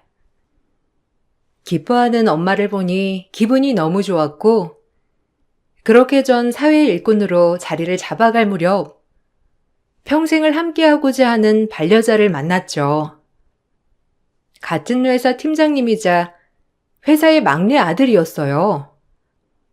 제가 많이 기우는 결혼이라고 생각했지만, 남편의 적극적인 구애로 연애를 시작했고, 결혼까지 준비하게 되었어요. 처음 시댁에 인사를 드리러 가던 날, 떨렸지만 전 남편의 형수를 보고 기함하고 말았죠. 너무 충격 그 자체였어요. 제가 절대 잊을 수 없는 그 얼굴, 그 음식점 진상이 남편의 형수더라고요. 어떻게 이런 우연이 있지라는 생각을 하게 되면서 진짜 오만 가지 생각이 오가더군요. 어떻게 이런 우연이 있나 싶었어요. 도련님이 어떤 여자 데리고 올까 제일 궁금했는데 반가워요. 그나저나 얘기 들었는데 그럼 아버지가 안 계신 거? 아, 형수님. 그런 부분까진 이렇게 묻는 건 아니라고 생각이 드는데요. 오늘은 단순히 인사 온 거니까 좋게만 봐주세요. 아, 네, 안녕하세요. 엄마가 홀로 절 키워주셨고 아빠가 안 계신 건 맞죠. 그래도 정민 씨 사랑하는 마음은 깊고요. 어머, 근데 우리 어디서 많이 본 것 같은데? 나 혹시 몰라요? 아, 어디서 봤더라? 되게 낯이 익은데? 혹시 레스토랑 아르바이트생? 아, 그 물소든? 맞죠? 어머, 웬일이야? 진짜 이렇게 다 만나네. 어떻게 이런 우연이 있어? 아니, 그날 괜찮았어요? 그날은 나도 좀 예민하긴 했는데 너무 일을 못하니까 내가 어쩔 수 없이 그런 거지. 이렇게 만날 줄 알았으면 내가 그날 좀 덜 그러는 건데. 아니, 근데 우리 도련님이랑은 어떻게 만난 거지? 참 신기하네, 정말. 순간 할 말이 없었고 머리가 새하얘졌어요. 제 인생 최고의 진상이라고 생각했기 때문에 얼굴이 화끈해지기도 하고 그 순간 어쩔 줄 몰라 했죠. 사과 한마디도 없고 그저 어떻게 저라는 사람이 본인의 도련님을 만났는지 의아해하는 표정을 보니 저조차 당황스럽더라고요. 정막을 깨준 건 시어머니였습니다. 시어머니도 제가 그다지 썩 마음에 드는 건 아니었지만 그래도 경우는 바르신 분이었거든요. 그만 몰아붙여라. 그래, 일단 여기 앉아서 식사 좀 해요. 인사 온 건데. 뭐 좋아할지 몰라서 이것저것 준비해봤는데. 아, 감사합니다. 맛있게 먹을게요.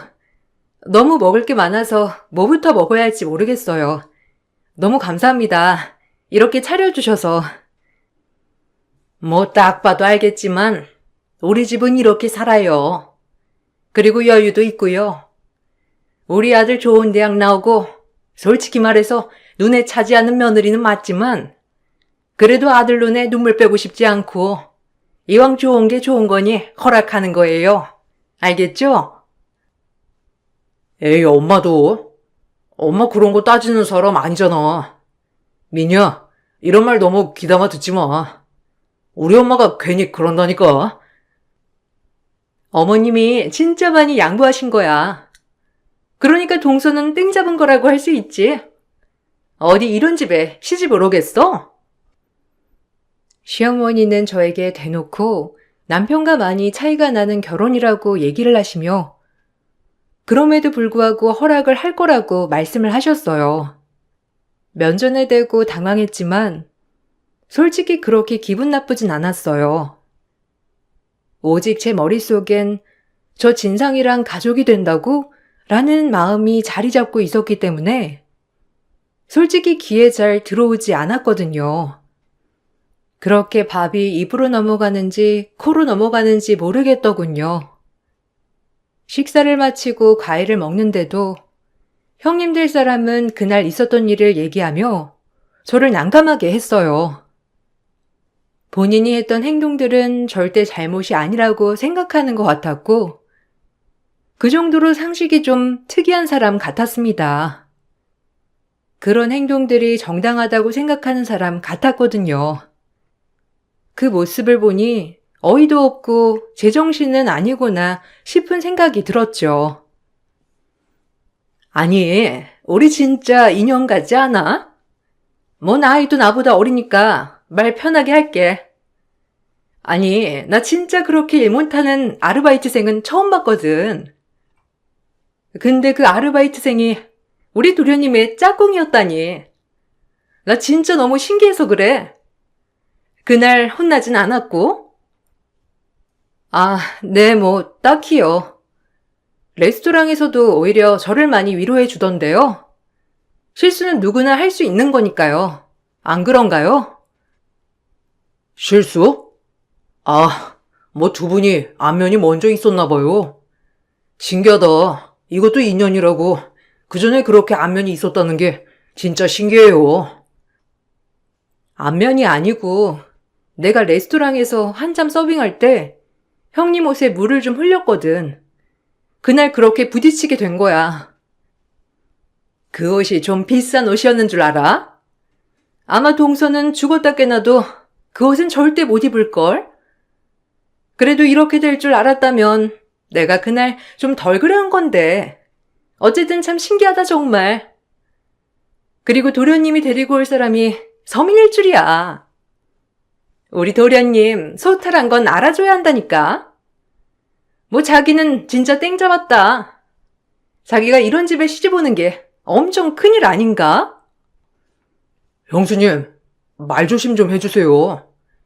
지금 세상에 서민이고 그런 게 어디 있나요? 미니 기분 헤아려 주셨으면 좋겠어요. 말 조심 좀. 어머, 도련님 기분 나쁘셨구나. 알겠어요. 말 조심할게요. 그냥 저는 너무 신기해서 그러죠. 뭐 기분 나빴다면 쏘리?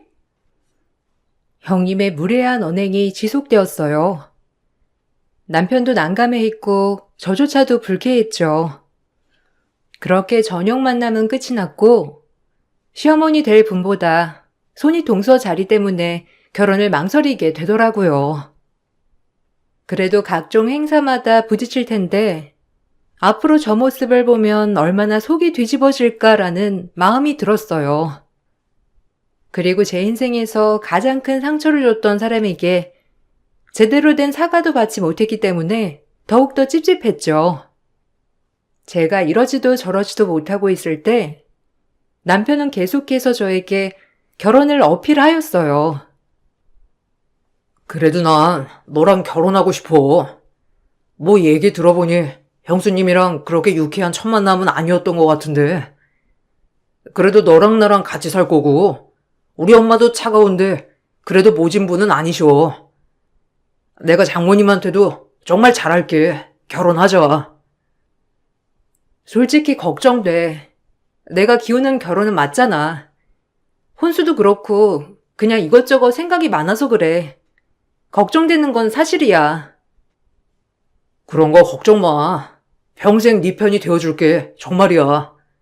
그러니까 나 하나만 믿고 결혼해줘. 두고 봐. 내가 얼마나 잘하는지. 남편의 말을 철석같이 믿었고 전 그렇게 남편과의 결혼을 선택했어요. 엄마도 참 좋아하더라고요. 그렇게 결혼을 하였고 행복한 일만 펼쳐질 거라고 생각을 했어요. 형님과는 살면서 서서히 풀어질 거라고 생각을 했죠. 상처가 컸지만 이왕 가족이 된 거 내가 풀고 가야 할 문제라고 생각했거든요. 그렇게 신혼여행을 다녀온 첫날, 시댁에 인사드리러 들렸던 곳에서 형님은 더 최악이었죠. 어머, 어머님, 이런 이바지 음식 좀 보세요. 너무 좀 천박하지 않나요? 동서, 몰라도 너무 모른다. 이런 거 내가 가르쳐 줘야 하나? 여기 동서네처럼 이렇게 보내는 건 너무 천박한 거야. 우리가 동서네랑 같은 급도 아니고 정말 몰라도 너무 몰라. 형님, 말씀이 심하시네요. 저희 엄마가 정성 들여 준비해 주신 이바지인데 그래도 그렇게 표현하는 건 아니지 않나요? 어머, 이런 건 배워야지. 어디 손아래 동서가 눈을 부라리면서 대들어? 동서, 아직도 나한테 억한 심정 있어? 그게 아니라 형님이 무조건적으로 제가 해온 이바지 음식을 깔고 뭉개시니까 하는 말이에요. 너무하신 거 아닌가요? 아유, 그만들 해라. 작은 애도 배울 건 배우고 큰애도 너무 그렇게 몰아붙이지 마. 뭐 이게 어떻다고? 그만들 해. 시끄럽다. 어머님은 그래도 형님 편은 들어주지 않았어요. 형님은 사사건건 저를 못마땅하게 여겼고 저와 본인과는 차원이 다른 사람이라는 것을 계속해서 어필했죠. 그로 인해 형님과는 사사건건 부딪히게 되었고 저 역시도 무작정 형님에게 저 자세로 들어가지 않겠다고 다짐을 했던 상태였기 때문에 더더욱 부딪혔어요. 그렇게 전 시어머니 살이보다 형님의 시댁살이가 시작이 되었어요. 다른 건 다 참을 수 있어도 무작정 저에게 서민이라고 하며 저를 무시하는 것은 절대 못 보겠더라고요. 아니 동서, 이거 우리 집 행사야. 이제 동서가 챙겨야 하지 않겠어? 나도 일하느라 바쁘거든. 그나마 동서가 하는 일이 나보다 없으니까 이제 동서가 이런 거 다 챙겼으면 해. 아무래도 도우미 아주머니도 있으니까 힘든 건 없을 거니까 그래서 오늘 보자고 한 거야. 따로 할 말이 있어서가 아니라 이런 건 손이 똥서인 내가 딱딱 짚어서 알려줘야지. 아, 형님, 이 많은 걸 저 혼자요? 형님이 하시겠다고 하면 당연히 같이 하죠. 그런데 이걸 제가 어떻게 혼자? 그리고 그럼 형님은 아예 손 떼시겠다는 건가요? 저도 일하는데 너무하세요, 정말. 어머님도 안 시키는 걸 형님이 그러는 건 아닌 것 같아요. 뭐라고? 지금 나한테 말대꾸 하는 거야? 이래서 본데 없이 자란 애는 안 된다니까. 어디 나한테 말대꾸야? 그리고 어머님이 나한테 이런 거 난 주신 거 몰라? 내가 하라면 해. 이 집에서 쫓겨나고 싶지 않으면. 하여튼 첫인상부터 마음에 안 들더라니. 저야말로 형님 첫인상 안 좋았어요. 요즘 세상이 어떤 세상인데 갑질을 하고. 여하튼 전 이거 혼자 다 못해요. 제가 집에서 노는 사람도 아니고 이런 건 며느리들끼리 같이 의논하고 같이 해야 한다고 생각해요. 제 의견은 여기까지입니다. 저거 내가 한번 손봐줘야지 진짜. 아주 주제도 모르고 날뛰네. 없이 살았던 주제에 감히 날 이겨먹으러 들어? 형님은 모든 집안 행사를 저 혼자 챙기길 바라셨고 그런 부분에 대해 거절을 하자 또 한 번 저에게 막말을 하며 상처를 주었어요. 저 역시 형님에게 그런 소리를 가만히 듣고만 있을 수 없어 제가 하고 싶은 말을 다 내뱉었고 그러자 형님은 길길이 날뛰더라고요. 본인 발끝도 못 미친다고 생각하는 제가 형님에게 그런 소리를 하니 형님은 아주 화가 나 견딜 수가 없었던 것이죠. 그래, 너 잘 나왔다 이거지? 없이 사는 주제에 자존심만 강해가지고 감히 나한테 대들어? 네가 그러고도 이 집에서 편할 줄 알지? 너 내가 찍었어. 알겠니? 앞으로 시댁살이 고단할 줄 알아. 없이 살아도 최대한 대우해주려 했더니 너 같은 앤 확실히 밟아놔야 해. 근본부터 차이 나는데 내가 미쳤지. 너를 상대할 생각을 하다니. 너 두고 봐. 내가 어떻게 하나. 알겠니? 구질구질한 것. 뭐? 구질? 당신이야말로 말 조심해. 어디다 대고 구질구질하다고 난리야? 이런 모습만 보면 당신이 더 못 배워먹은 것 같은데? 뭐라고? 너 지금 당신이라고 했어? 그래, 레스토랑에서부터 알아봤다 이거야. 구질구질하게 아르바이트나 하고 사는 주제에. 아르바이트가 뭐 어때서? 남한테 아쉬운 소리 안 하고 내가 당당하게 벌어서 쓴다는데 누가 말려? 너 머리통이 어떻게 된 거 아니니? 제 말에 화가 난 형님은 얼굴이 홍당무가 돼서는 소리를 지르더군요. 전 그 자리에서 대꾸도 하지 않은 채 자리를 떠버렸어요. 그리고 앞으로 나에게 함부로 대하면 정말 가만히 있지 않겠다고 생각했었죠. 제가 이렇게 무시를 당한다는 건 저희 부모님조차 욕보이는 거라고 생각했거든요. 그렇게 시간은 하염없이 흘렀고 한번 형님한테 내지르고 보니 2번, 3번 만날 때는 조금 덜 그러더라고요.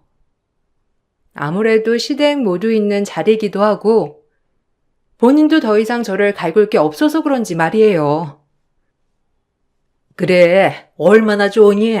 동서끼리 이렇게 아웅다웅하지 않고 잘 지내면 이제 그만 좀 아웅다웅 해라.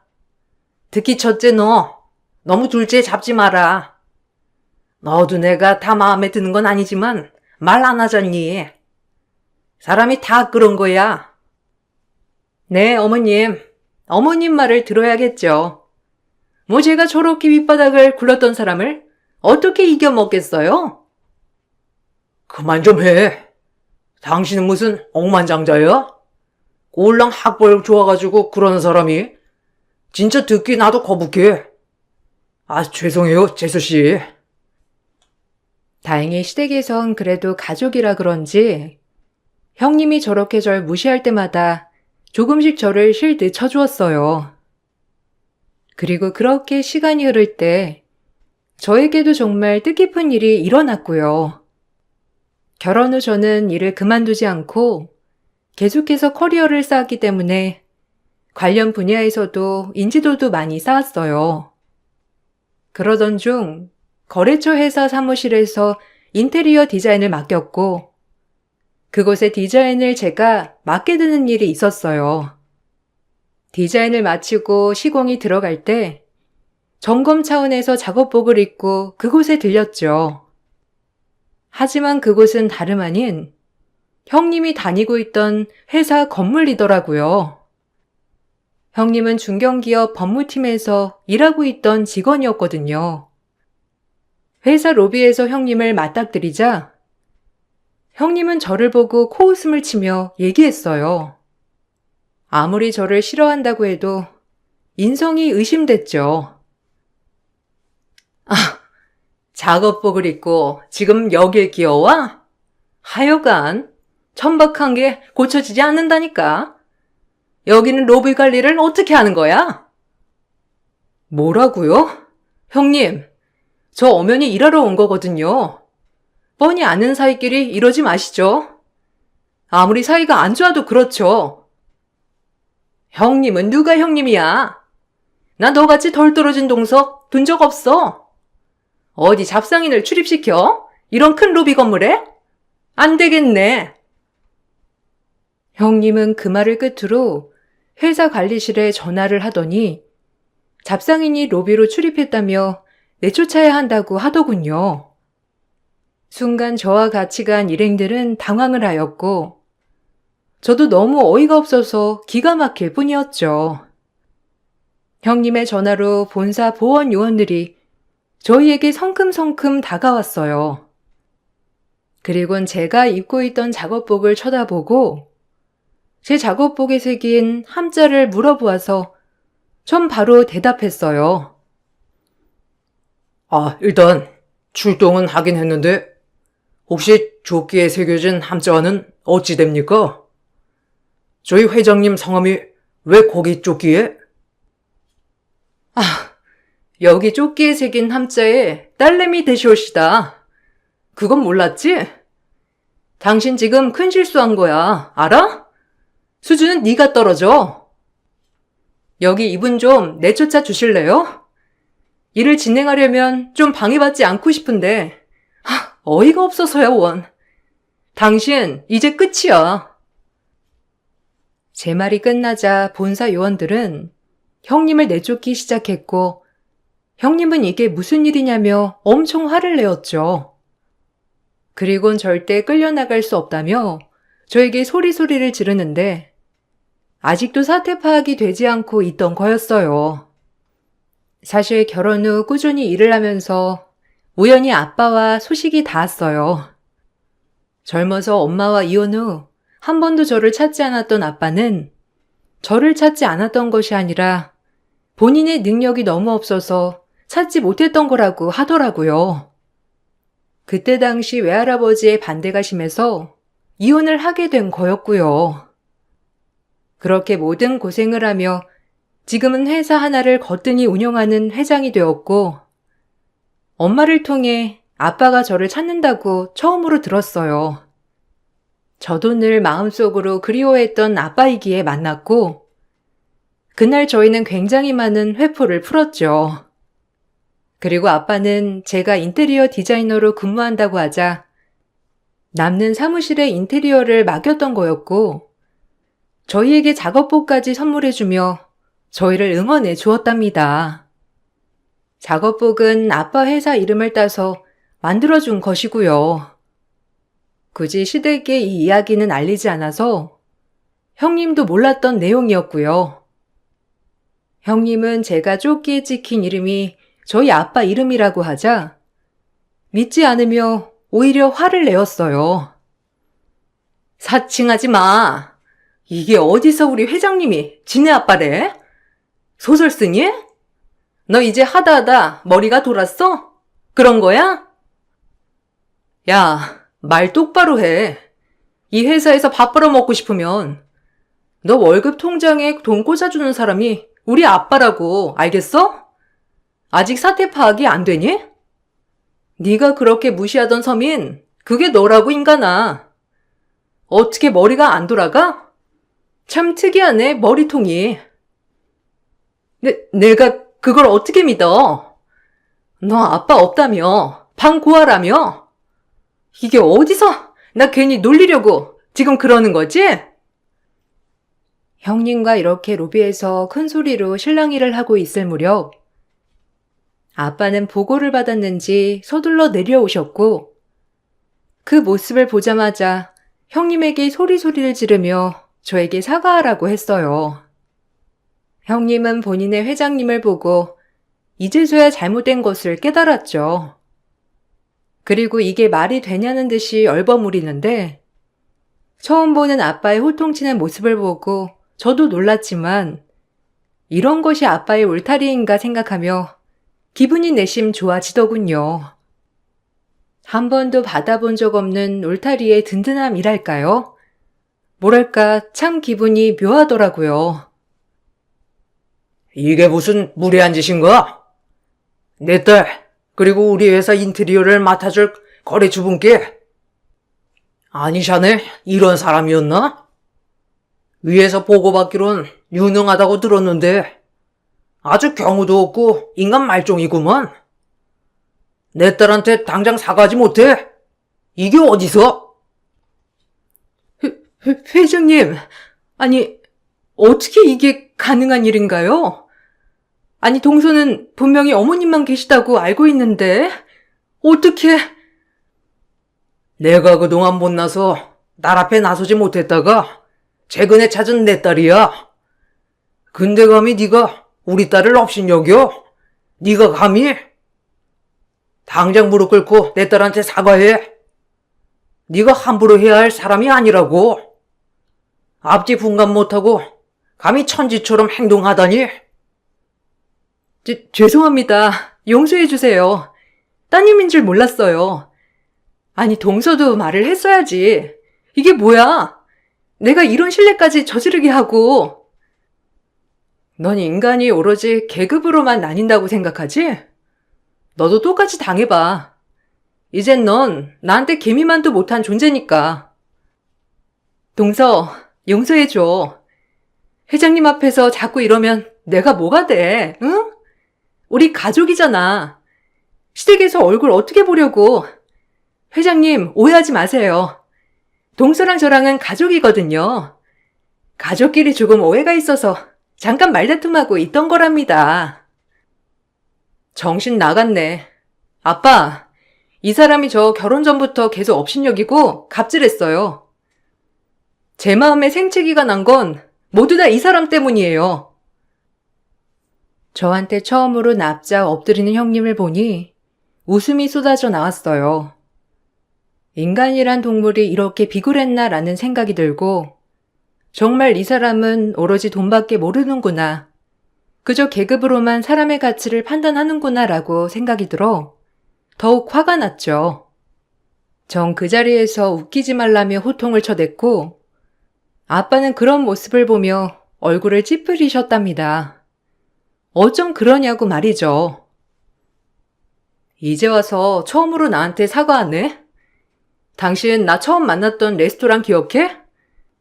옷에 물 좀 쏟았다고 사람을 아주 경멸하듯. 나보고 꿇으라고 했지? 너나 꿇어봐 어디 한번. 결혼해서도 그놈의 서민 타령. 너도 서민 아니면 뭔데? 이제서야 후회해? 아니 동서, 그건 내가 동서 사정을 몰랐을 때잖아. 그러니까 그냥 눈 감고 잊어줘. 그날 일은 다 잊은 거 아니었어? 못 잊었어. 지금도 나 잡상인 취급하며 내쫓으려 했잖아. 네 업보야. 나 너 용서 안 해. 그리고 가족으로 엮지 마. 불쾌하니까. 우리가 가족이 아니면 뭔데? 회장님 오해하시게 자꾸 왜 그래, 동서? 내가 잠깐 화가 나서 그런 거 알잖아. 그니까 제발 좋게 넘어 좀 가자. 제가 이렇게 얘기하자 형님은 그제야 저에게 무릎을 꿇고 애원을 하더라고요. 회사 로비에선 형님과 저를 보며 수근수근거렸고 형님은 그제야 주변 시선이 의식이 됐는지 아무 말도 안 하다가 일어나더니 순간 수치스러웠는지 쏜살같이 도망을 갔어요. 그리고 저희 아빤 저를 위로해 주셨는데 아무래도 본인 때문에 제가 이런 일을 겪었다고 생각하셨거든요. 본사 직원들은 그 모습을 사진을 찍는 듯 했고 아무래도 회사 인트라넷에 형님 얼굴이 대문짝만하게 나가 있겠다 생각했어요. 미안하다. 내가 널 진작 찾았어야 했는데 완벽한 모습을 보이고 싶은 나머지 너의 어린 시절을 그렇게 힘들게 했어. 아니에요. 그래도 아빠가 날 버리지 않고 평생 가슴속에 새겼다는 게 중요하지. 난 평생 아빠가 날 안 찾을 줄 알았어요. 이제 그동안 못해줬던 거 다 해줄 거니까 걱정 마라. 너 힘들었던 세월 다 보상해줄게. 그러니 기죽지 마.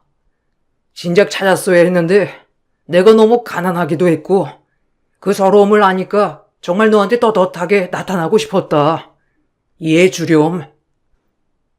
아빠는 절 꼭 안아주셨고 집에와 형님은 또 한 번 저에게 전화로 사정사정 하더라고요. 하지만 전 도저히 받아들여지지 않았어요. 뻔히 알면서 잡상인으로 신고한 것부터 절 얼마나 무시했으면 그럴까 하는 생각이 가장 많이 들었거든요. 형님은 제가 더 이상의 사과를 받아들여주지 않자 용서받길 포기했는지 전화를 끊더군요. 그리고 형님은 다음날 해고가 되었습니다. 사실상 해고는 아니고 법무팀에서 관리팀으로 이적이 되었고 관리팀은 거의 지하에 물류창고 옆에 딸린 층이었거든요. 형님에게 나가라는 거였죠. 형님은 결국 회사를 그만두었고 시댁에서도 이번 사건을 아시고 아주버님이 아주 노발대발하시며 혀를 차셨어요. 너 같은 애 도대체 바닥끝이 어디냐? 맨날 급 나누더니 결국 네가 급이 나눠지니 어때?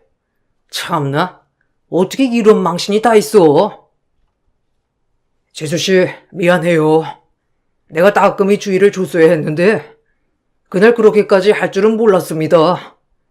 아, 진짜 인간이 어떻게 이러는지. 그러게나 말이다. 설쳐대다 꼴 좋지. 네 서울대 법학과 나왔다고 그렇게 떵떵거리더니 결국엔 봐라. 직장도 잃고 지금 집에서 저게 뭐니? 에휴, 인성이 이래서 중요하다니까. 창피해서 원. 제 꼴도 보기 싫다. 정말 저런 애를 어디? 아휴. 말없는 시어머니도 욕하시고 아주버님도 욕하더라고요. 그리고 결국 형님은 이혼을 당했어요. 제 일뿐만 아니라 그동안에 쌓아온 악덕 때문인지 아주버님은 도저히 살 수가 없다고 하더라고요. 어디 나가서 사람 금 나누는 거에 질렸다고 하면서 말이에요. 형님은 다니고 있던 직장도 가정도 다 잃었고 결국 혼자가 되었는데 참 우습더군요. 그렇게 꼿꼿했던 사람들도 한순간에 무너질 수 있다는 사실을 보면서 말이에요. 이혼 후 형님은 아주버님에게 재산 분할을 신청했지만 사실상 시어머니가 아직 재산을 물려주지 않았기 때문에 아주 고소하게도 아주버님 명의로 되어 있는 재산이 없어 따로 분할 받을 것도 없다고 했어요. 전 지금 아빠와 엄마 그렇게 왕래하며 지내고 있어요. 남편도 지금 제 상황을 많이 이해해주고 있고요. 핏줄이 뭔지 그렇게 오랜만에 만났음에도 불구하고 참 푸근하고 좋더라고요. 엄마도 제가 이렇게 가끔 아빠를 만난다는 것에 오히려 좋다고 하시고요. 아무래도 엄마는 매번 저한테 죄책감을 가지고 계셨거든요. 지금은 시간이 많이 지나 아빠랑도 정이 많이 쌓여 있어요. 시어머니도 살가우신 분은 아니지만 항상 늘 무던하게 잘해주시고요. 저에게 아주 말도 안 되는 형님이랑 평생 가족이 될 뻔했지만 정말 좋은 기회로 이렇게 안 보고 사니 정말 행복한 나날입니다. 무엇보다 오랫동안 늘 가슴 한편에 한부모 가정이라는 마음을 안고 살았는데 나 역시 모든 부모님이 계시는구나 라는 생각이 제일 기쁘죠. 늘 불공평하다고만 생각했는데 아니었어요. 언젠간 이렇게 행복해질 날이 있으니까 말이에요. 여러분들도 힘든 일이 있을 때 꼭 기쁜 일이 배가 되어 돌아온다는 걸 알고 계셨으면 해요. 그럼 글을 이만 마치겠습니다. 감사합니다.